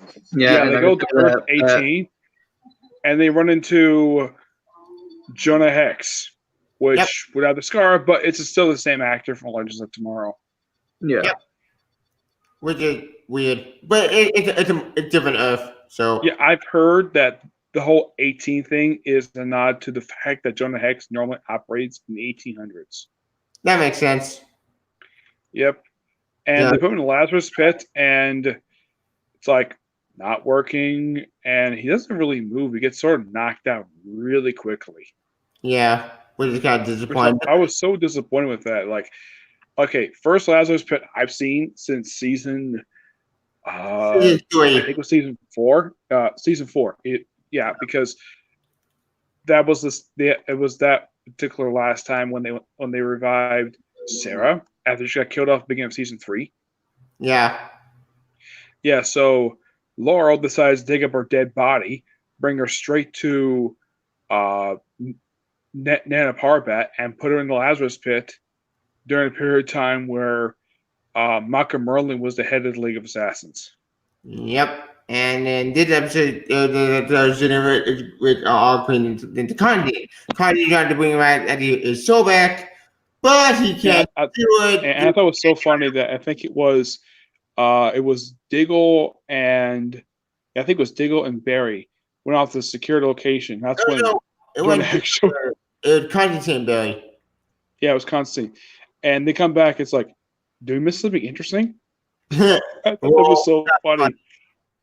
That is because you never get a chance to see. I mean, Sarah, I get, but this is probably for the first time that Mia has done something when she's not in costume. Very much action. Yeah, it was pretty cool. Well, no, it's not. I think it wasn't Mia. I think it was Green Arrow's daughter. Yeah, her name is Mia. That is her name. Mia Smoke Queen. Yeah, my bad. They bring Green Arrow's body, they put in the Lazarus Pit, bring his body back to life. Constantine trying to get his soul back. He can't do it because of the antimatter wave. So magic can't work on antimatter. Yeah, so they can't do it. They bring his body back. So all right, part 2 and do with the antimatter, and that's how part 2 ends. Okay, now we need to get to part 3. Part 3, the Flash episode. Yeah, that's when they bring in John Diggle. Which Huntress's brief cameo. When I saw this, I'm like, it's about freaking time to bring in John Diggle. I mean, it's been like 3 episodes, and would have been a bird of play while getting blown up. Yeah. Which I expected it to be that brief. Because there was no leaks. I mean, if there was a leak, it would be like something major happening. Yeah. But it's just Huntress, the same actress, by the way. And Barbara Gordon. She returned. Yeah, you don't see her on screen, but she appears briefly. And they mentioned evacuation. Like, where are they evacuating to? Are they evacuating a planet? They don't really go in detail about this. And the name of the Earth 203. That's a nod to when the show ended. The show got canceled. 21. Yeah, it got canceled. I know some people didn't like the show. I thought the show was interesting for what it was. I didn't like the fact it was hardly special effects show. Yeah. I think there were some continuity errors in the show, though. I remember rewatching it. They suddenly forget who Batman was, and then they remember who Batman is. And then they did some name drops. They mentioned Dick Grayson, Tim Drake, Jason Todd. I was like, what the hell? They could have been on this show. Yeah. And they mentioned Superman, that he has a friend who can fly in the sky. And I like how Clayface looked. I like how Harley Quinn was on that show. She was terrible. What did Harley Quinn made as a psychiatrist and a psychic with telekinesis? Yeah, that was weird. Yeah, and also they had the Joker pair on the show. They had not Mark Hamill played the Joker, but he did voice in the episode. Yeah, he did voice of it. It was weird. It was one of the most strangest things I've seen. It's like, okay, let's recreate a scene from one of the most famous comic books in recent memory, The Killing Joke. Yeah. And they kind of mentioned that she was back around the show, but they never show her in costume. Yeah, they did. They did. They did? I think it was like a flashback scene, but it was actually an amazing suit. I mean, for like, this is the suit they should have used in Batman and Robin. I know this got handed to the actress who played her. She was smoking hot. Yeah, she was great. I don't know what she looks like now. The actress who played Huntress, surprisingly, after 16 years to show off the air, she still looks great. When? Yeah.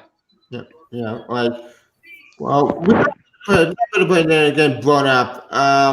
We do have to go back to Earth 1. We got to see Vibe, and where he gets his powers back. In case you're wondering, that happened in the previous season of the show. Yep. Oh, speaking of time, we never talked about Lightning episode. Emma, what about Lightning episode 3? Oh, I don't watch Black Lightning, so it doesn't matter to me. I have watched Black Lightning since season 1.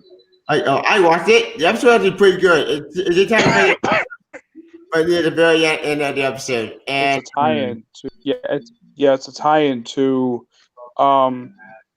the actual thing where apparently like doppelgangers show up, and the fact that the Earth is being destroyed, and then that leads into his appearance in part 3. Yep, the last 5 minutes. But the episode itself is actually pretty good. It's actually with brother and daughter doing 2 other alternate versions himself. It's actually very interesting. The actor played Dark Knight excellent. But that episode is really great. It's just 11 episodes, really great. But and they go like they had to do something with Vibe. Like he had a role to play. So they have him, Killer Frost. The character's done nothing this whole crossover. Like they go to the same underground that apparently I heard on Flash that this is something that Nashville was looking for. Yeah. And they go through those symbols. Those are apparently the Paragon symbols. They open up that like apparently Nash could not remember, but Vibe decided, okay, let's read his memories. Got the sequence, press things, open up. It's the room for the anti-monitor generator. Yeah, which this is a nod to issue 8 of Crisis on Infinite Earths. And they see something running. They don't know what it is until Barry decides to run. And it's Flash of Earth 90. Yep. The Flash from the 90s TV show. So I'm like, okay. At least he got a proper ending this time. Yeah, he did get a proper ending. Yeah. It's very sad and pleasant.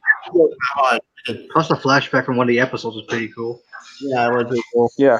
Yeah, and then they take him out of the car to depower the machine. That's when Paragon brings a freaking Black Lightning. I'm like, okay, when the heck did he get goggles? Because last time I saw him, he had a regular mask. He did get in season 3. Oh, yeah, season 3, yeah. Okay. And I noticed his costume looks a little different from when I last saw it. Because I only started from the start of the show, like 4 or 5. That's the last one I watched it. I just haven't had time to watch it. Like, did he change his costume recently? Yep, he had to upgrade. Okay, I love the look. It's great. One thing I thought was off of the show is they mentioned his first costume is the costume he wore just before Flashpoint. You know, where it's like bluish with black, and he's bald. Mm-hmm. I think they do a cameo of his original '70s costume. I think they did in the first episode. I don't remember. I've been watching that Warpath running. Yeah, and the thing with his tailor, from what I've read about him, he's supposed to be Black Lightning's version of Alfred.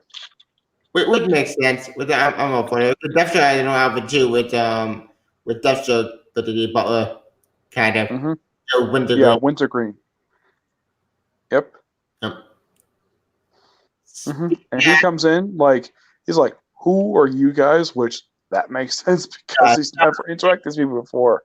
That was awesome.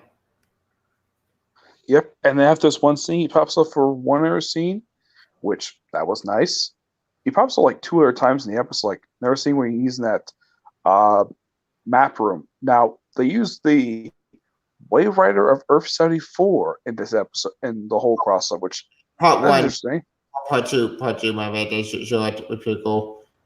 Yeah. I don't have a problem with the fact they use this damn thing. It's fine. It's pretty cool. Yeah, it does look a bit darker, and the eye is Captain Cold, which I thought was so funny. That was funny. Captain Cold, a guy who's actually dead. Yep. And then let's see. Speaking of part three, after they destroy the machine, which how Barry on Earth 90 dies, it's, if you remember from issue 8, it's the same way Barry dies in the comic. Yep. Wait, OG Barry died. They did say a Flash had to die, but he didn't say which one. Yeah. I was trying all Barry to die because they all did the season that he gonna die. That was Roman Crisis, which makes sense. But they switched around and said John Wayne's shit Flash died. With that broke me, no. Like it had it back, and now I feel like this is the alteration because Oliver died too soon. He was supposed to die later. Monitor saw, and then he didn't see which Flash died, but he hinted it was first Barry Allen. Yeah. Yeah. As for everything's changing. Arrow, they go to Purgatory because that's where they go Lucifer. That made me. That was so awesome. I smiled. Also, that is 5 years before season 1 started of Lucifer. Yeah, which I think anybody knew that was an obvious thing that the Earth is going to call that because, well, it's Satan. So why not call his Earth 666?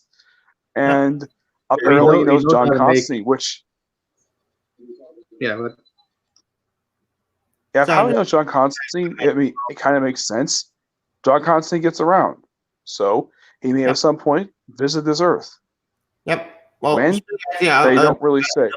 Nick, sorry to interrupt, but we're gonna come and give it back at 9. I would not Flash Show guys Series 80 upgrade at Batman 66. That's really cool to see that. It will eventually, but who knows? Yeah, it'll probably take a long time to get an upgrade. But anyway, back to Lucifer. Okay. I was happy to see Lucifer on here, but I never expected inherited Lucifer ever in Arrowverse. But I was so happy to see him at the intro of John Constantine because in the comic in Hellblazer they didn't interact with each other in Vertigo. Oh, and what do you think of Lucifer at in this episode in part 3? Well, I know that it's 5 years before season 1 because he didn't care. But after doing some research, Lucifer can make multiverses. He has that ability. Yeah, that's why the antimatter cannot affect that Earth. That's why that Earth is hidden. Huh. I was wondering about that. But the reason why Lucifer decides to help Constantine because he helped him with Maze. So I don't know what that was, but I hope that John Constantine appears in the Lucifer season. Oh, fun fact about Epic. Yeah, his last name. They poke fun at the pop culture. How they pronounce his last name? Oh yeah, that you did do that. Time. Yeah, which that's fine. That's a fine Easter egg. That's a real life Easter egg. Yeah, that was funny. I mean, people like the junk conception of how to properly pronounce his name. that comes from the Keanu Reeves movie, which I haven't seen. I saw it. It's not that great. It's actually really good, to be honest, for a movie. I gotta say that. But anyway, back on track. There's and then they go to Purgatory. Yeah, Purgatory. Yeah, they get the car to go to Purgatory, and it's Lee and you. Which makes sense. Which I heard that was not the original plan to do. Like when they created the island, like, oh, no, then they go back there and they run to Oliver, and he's wearing his Season 1 costume. Yeah, okay. We lost him. Yeah. Yeah. So, Ren, what did you think of seeing Oliver in his Season 1 costume? I thought that was weird. I was like, wow, he still fits in it? Yeah, that was weird.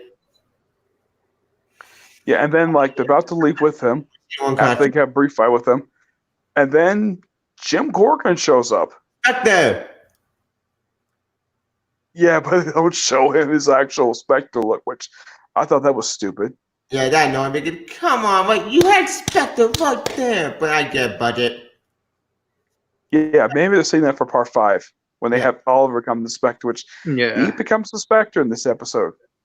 So, like, you have to become the Spectre. You're like, okay, no long think about this. He just, like, agrees. Just like that. I mean, why can't you a Spectre? Like, why can't you Jim Corcoran? Why have Green Arrow become Spectre? I don't get that. Like, what do you think? Ben? Yeah. What do you mean Jim Corcoran Spectre? When showing him at the end of the episode. I thought that was pretty cool. I mean, I didn't care if they didn't show the suit, but I think they'll probably do it showing us how they transferred it to him. Yeah, they'll probably 4 or 5. And now we know what they're planning with Oliver Queen, after all. Yeah. Yeah. The thing is, in the comics, Oliver never became the Spectre. That was Hal Jordan. I should probably never got mentioned to Hal Jordan in this crisis. Because in the comics... Yeah, I heard something that there's plans to do something with the Green Lantern Corps in the TV show because he's going to HBO Max. Yeah. But the thing is, after this, like, the next big crossover they could do is Blackest Night, but they have to plan that probably not as much as they had to plan this one. I mean, this one took almost 10 years to plan. Blackest Night. In order to do that, you need to do the Green Lantern Corps. You need to do the Red Lantern Corps. You need to do the Red Corps. Well, you need to have the Green Lantern Corps. That takes years up, and I lost that. Yeah. I think about 2-3 years tops before we get a chance to see Blackest Night, but that's the next one I could see adapted.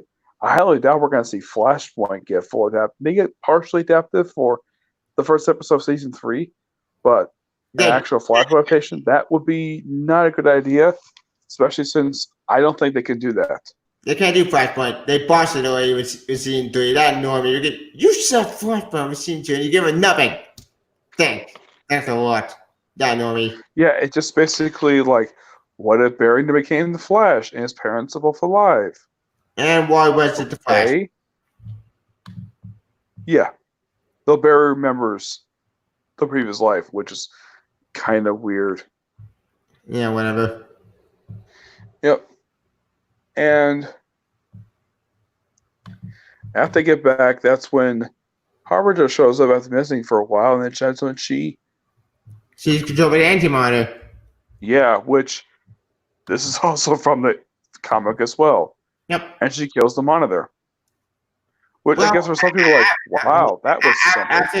Actually, we completely forgot to tell Ryan Choi. Yeah, Ryan Choi. Great we finally introduced him. I love the fact they actually cast an Asian to play this character. Because from Supernatural. Yep, from Supernatural. Yeah, I heard who does he play in Supernatural? Kevin, the Prophet. Yeah. Okay. Oh, okay. I'm happy with the fact, I mean, look at him. He looks definitely Asian. I mean, the character is Asian. It makes sense the fact that the actor should be Asian as well. Yep.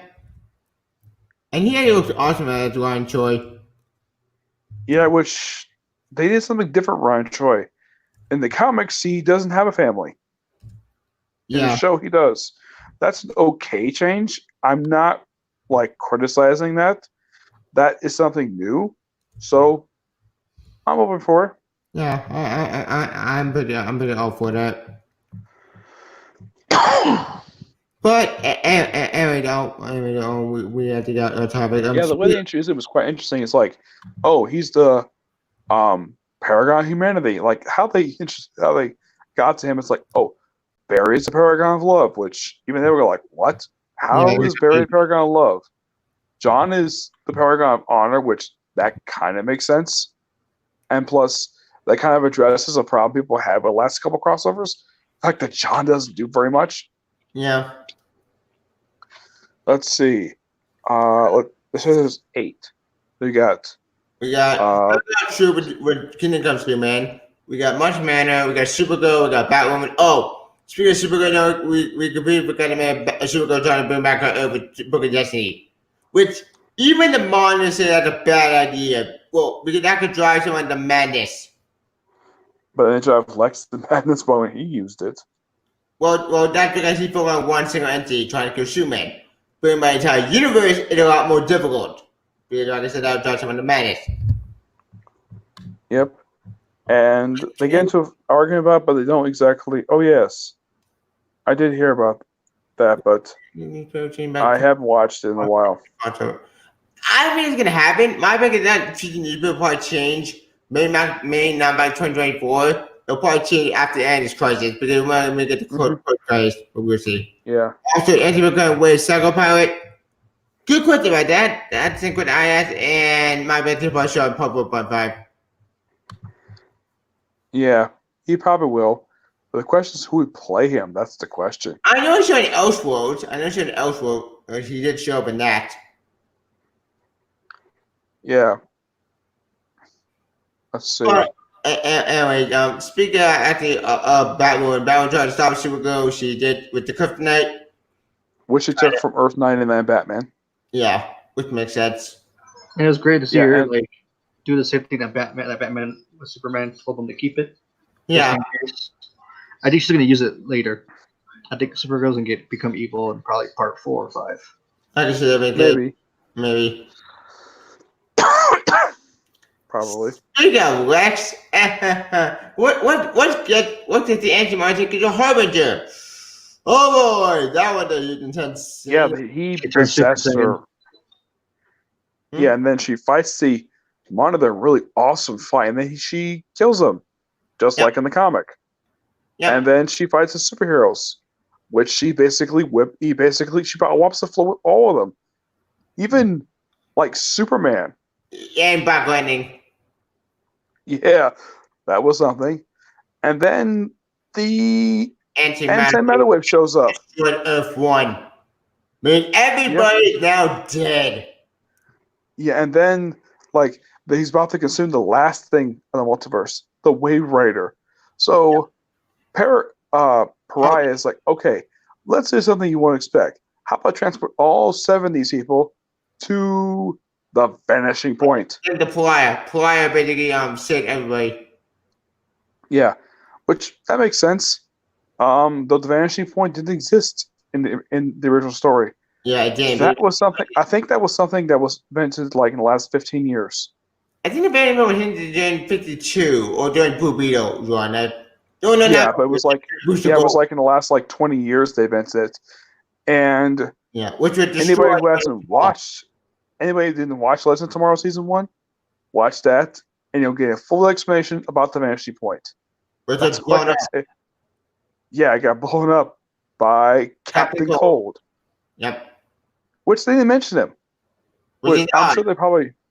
Yeah, and then like they get there, and then we have the Kingdom Come Superman. I love the way his performance is in this scene. It's like, okay, he just walked and he kind of explains what's going on. And basically, he kind of gives a performance very similar style to that of Christopher Reeve. Yep, it's pretty cool. But then Lex Luthor had to screw everything up. Yeah, because he says, "Oh yeah, I did Destiny needs a rewrite." So writes his name on paper. He says, and the episode ends with, "What we do now?" Oh, go ahead, continue. I was not expecting that. No, I didn't see one coming out of. Thanks, Rex. Thanks a lot for taking Kingdom Come away. Come on, you got the Kingdom Come away, and he's gone. Yeah, my only guess is the reason why they did this is my personal theory, Tibia, because people love this interpretation of Lex. That's true. He's great. Mm-hmm. I agree, he's great. I think he's having fun with the character. Yeah. And from what I heard, I thought this was so interesting. I didn't know about this until recently, that this guy previously played in Superman 4. Oh, yeah, he actually with not cousin, I think his nephew. His nephew. Yeah, nephew. Yep. And yeah, he was I think Iggy or something. I forgot his name. Yeah. He was a dorky nephew. Yeah. Lenny Luthor. But for all the bashment for God, I'll give the actor this. I think he did do a good job out there in that movie. And I think the art director Gene Hackman, which makes sense, which I'm all for that. Mm-hmm. But I would really know because I love Banana Super Show. Banana Super was awesome. However, the way everybody died and the way that was dark. I mean, geez, but anybody one technically speaking, he beat. It reminded me of the comic how like everybody just started dying. All there was a few heroes. That's true. You don't love that. Yeah, knowing Oliver, he's probably going to resurrect everybody. But because I think he has the power to do that, doesn't he? I would expect it can't. I know. I expect to bring back the dead, but it cannot bring back Earths because Credit Evidence was made all the Earth into one Earth. I don't know what they don't do something else, which since they're all the only Earths I could possibly see going back to where they were is just Lucifer's Earth, Titans. Okay, which is hidden from the Antimatter. So anything else that's not associated with the main CW shows. I would say all of them except for I could see Black Lightning be merged with Earth 1. He's in the same Earth as Supergirl. Yeah. I can see Supergirl Earth and Black Lightning Earth. And they kind of confirm he's from an unknown Earth, from what I heard. His Earth is unknown. They never confirm his Earth because they mentioned metahumans in Supergirl in season 1. Yeah, you're right about that. But Black Lightning Earth did get destroyed in his Titan episode.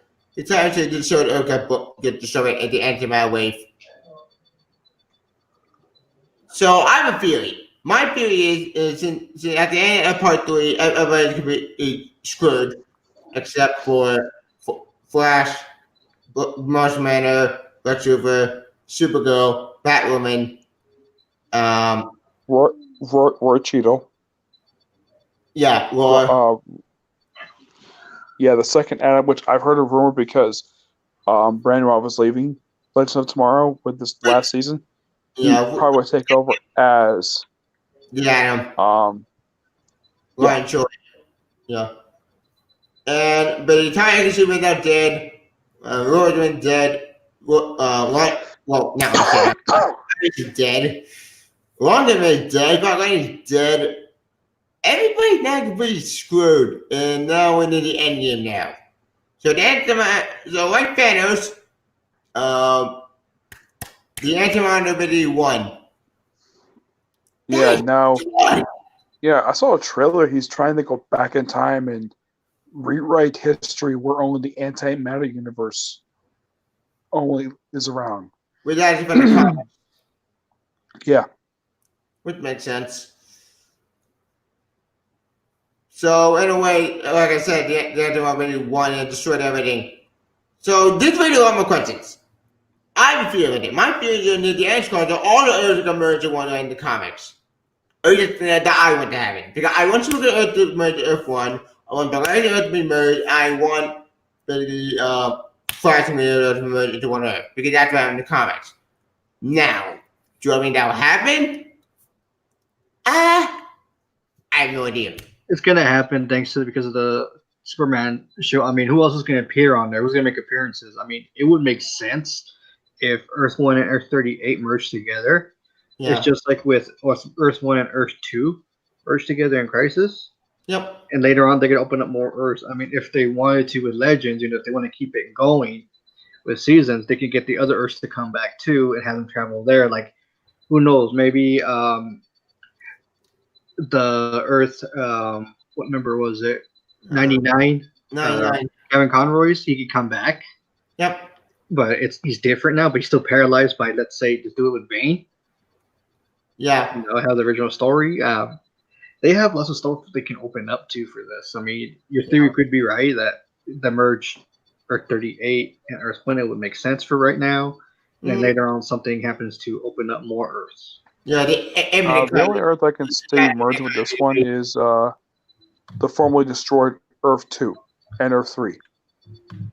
Earth 3, Earth 2, I can see them come. Well, Earth 2, I think that got destroyed.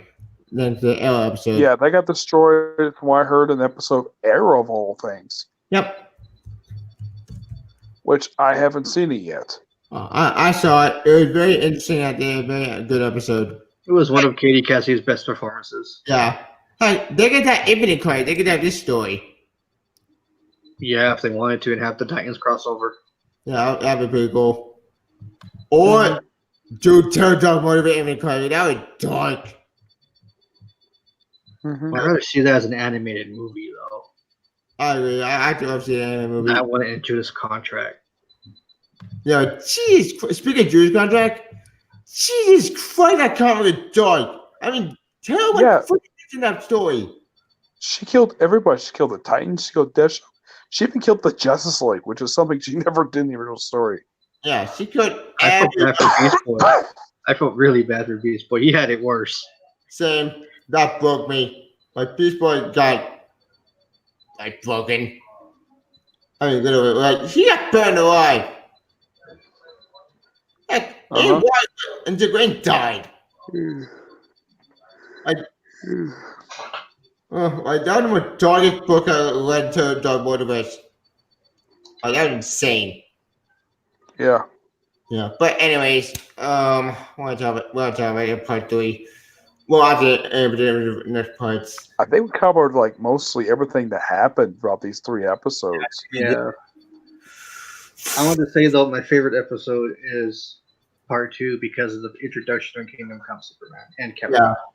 Part 2 is my favorite though. Despite the coming going Batman death at the annoying, but I love Ken Gordon. He did an awesome job as Batman.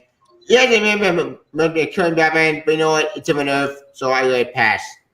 Like, he still did a good job. I love to see more Ken Gordon Batman in the future, even though I don't think it can happen in the Goddamn Earth. But damn it, I want to see more Batman Ken Gordon Batman. It was Batman Beyond show. And Batman show would be fantastic. But I assume it was amazing. Everyone was amazing. I think all 3 part 1 were good. Now, after part 5, we don't know yet. We're gonna wait in January, but I remember I was getting all over a million in the comics. I'm hoping that happen. If it does not happen, then that could be a missed opportunity. We'll see. I want to talk about crossover. Yeah. I think it's great. Did we miss anything? Now we covered. Well, I heard the way that episode 2 was done, the fight scene between the suits. That's where we expect how the fighting is going to go, and the way it was shot, how it's going to go for Superman, Lois, and Clark. Yep, I'm all for that. But John. Oh, speaking of rumor, I think we have a rumor that we may see Damon Wayne on the new Superman show. Yeah, they're looking for 2 teenagers, which I'm fine if they're the same age. I prefer that than the age gap. Yeah. Like they had the first time, he was 10, he was 13, while I'm 14. I mean, it would be cool to them, like they're the same age area. Yeah, well, I personally, I love Chandler John's adorable. Look at that face. But I get it. It's live action, so I have it a little more difficult. Fine. You want to go Chandler Johnson, you want to go for the jungle, go for it. Even though we're 10, but I get it. Well, live action. Oh, we get the role. But after Damon Wayne, how do you put Damon Wayne at the end of the Superman Lois Lane show without Batman? That raises a lot more questions. Especially because Talia has never met Batman in this universe. We'll just have to wait and see what happens.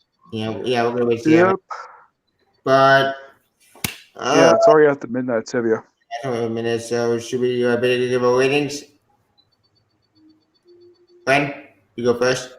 I give it a 5 out of 5 for this crossover. It was better than Elseworlds. Yeah, I agree. Mm-hmm. Nick, what's your rating? 9 out of 10. Oh, I give it a rating. All right, with all that said, we'll take a Credit Evidence part 1, part 2, part 3. I did the other one. We did 4 out of 5 stars. Is it perfect? No. Is it good? Yeah, I think this Credit Evidence is a major improvement over Elseworlds. It's a good crossover so far, and I can't wait for the epic finale after the 8 episodes of part 5. It may not be perfect as a Credit Evidence, but damn it, we got Credit Evidence on the small screen. I need to get I've seen it, and I cannot wait for more Credit Evidence part 5. I even know what to wait for January, but you know what? I can wait. And I can't probably be epic, but we're gonna waste the ends. So should we end it? Should we give it outros? Man, just end it like this.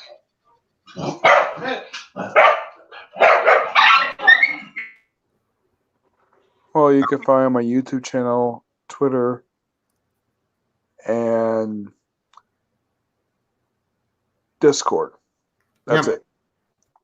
Yep, and you can follow me on YouTube. You can follow me on Twitter and Facebook. You can follow me at Will Cooper. And you can follow me on Viz.tv. Another website, kind of like YouTube. Digital conversation going on it. Which that conversation it's really trying to drive me nuts because it's YouTube crafted. I am being finished because I have 2 platforms left. I have Vernon and Viz. Well, it's not. It's Viz.tv. It's a long story, right? Short version, it's kind of like YouTube, but for 2007. You can follow me on the website as well. Also follow me on Google. Well, Google is there now, and it works. Len, where can we find you? You can find me on Twitter, Gothic Churro. You can find me on YouTube, which is again the current reboot at Brandon Grayson, and Vernon 2, Gothic Churro. I'm on Discord, but yeah, I hardly use it. I guess that. And they're gonna do a card game. It's Skyrim Staging 1. Next gun on the card game is part 2. Also, we're going on maybe Star Wars, maybe. Again, I'm gonna have to think about that. So watched it by the time we Yeah, seeing it after that week. Yeah, because oh boy, that is a friend of the split the family to 50-50. But then over there, so it's split into pieces at this point. I'll try to split it. I'm not, but we'll see. But also you can follow the conference too. I'm gonna give it John Avenger, so they can join us, but they were busy. But anyway, then join us to the part 2 in January for 2020. And we'll see you guys next time. See ya. Bye. Bye. And blood.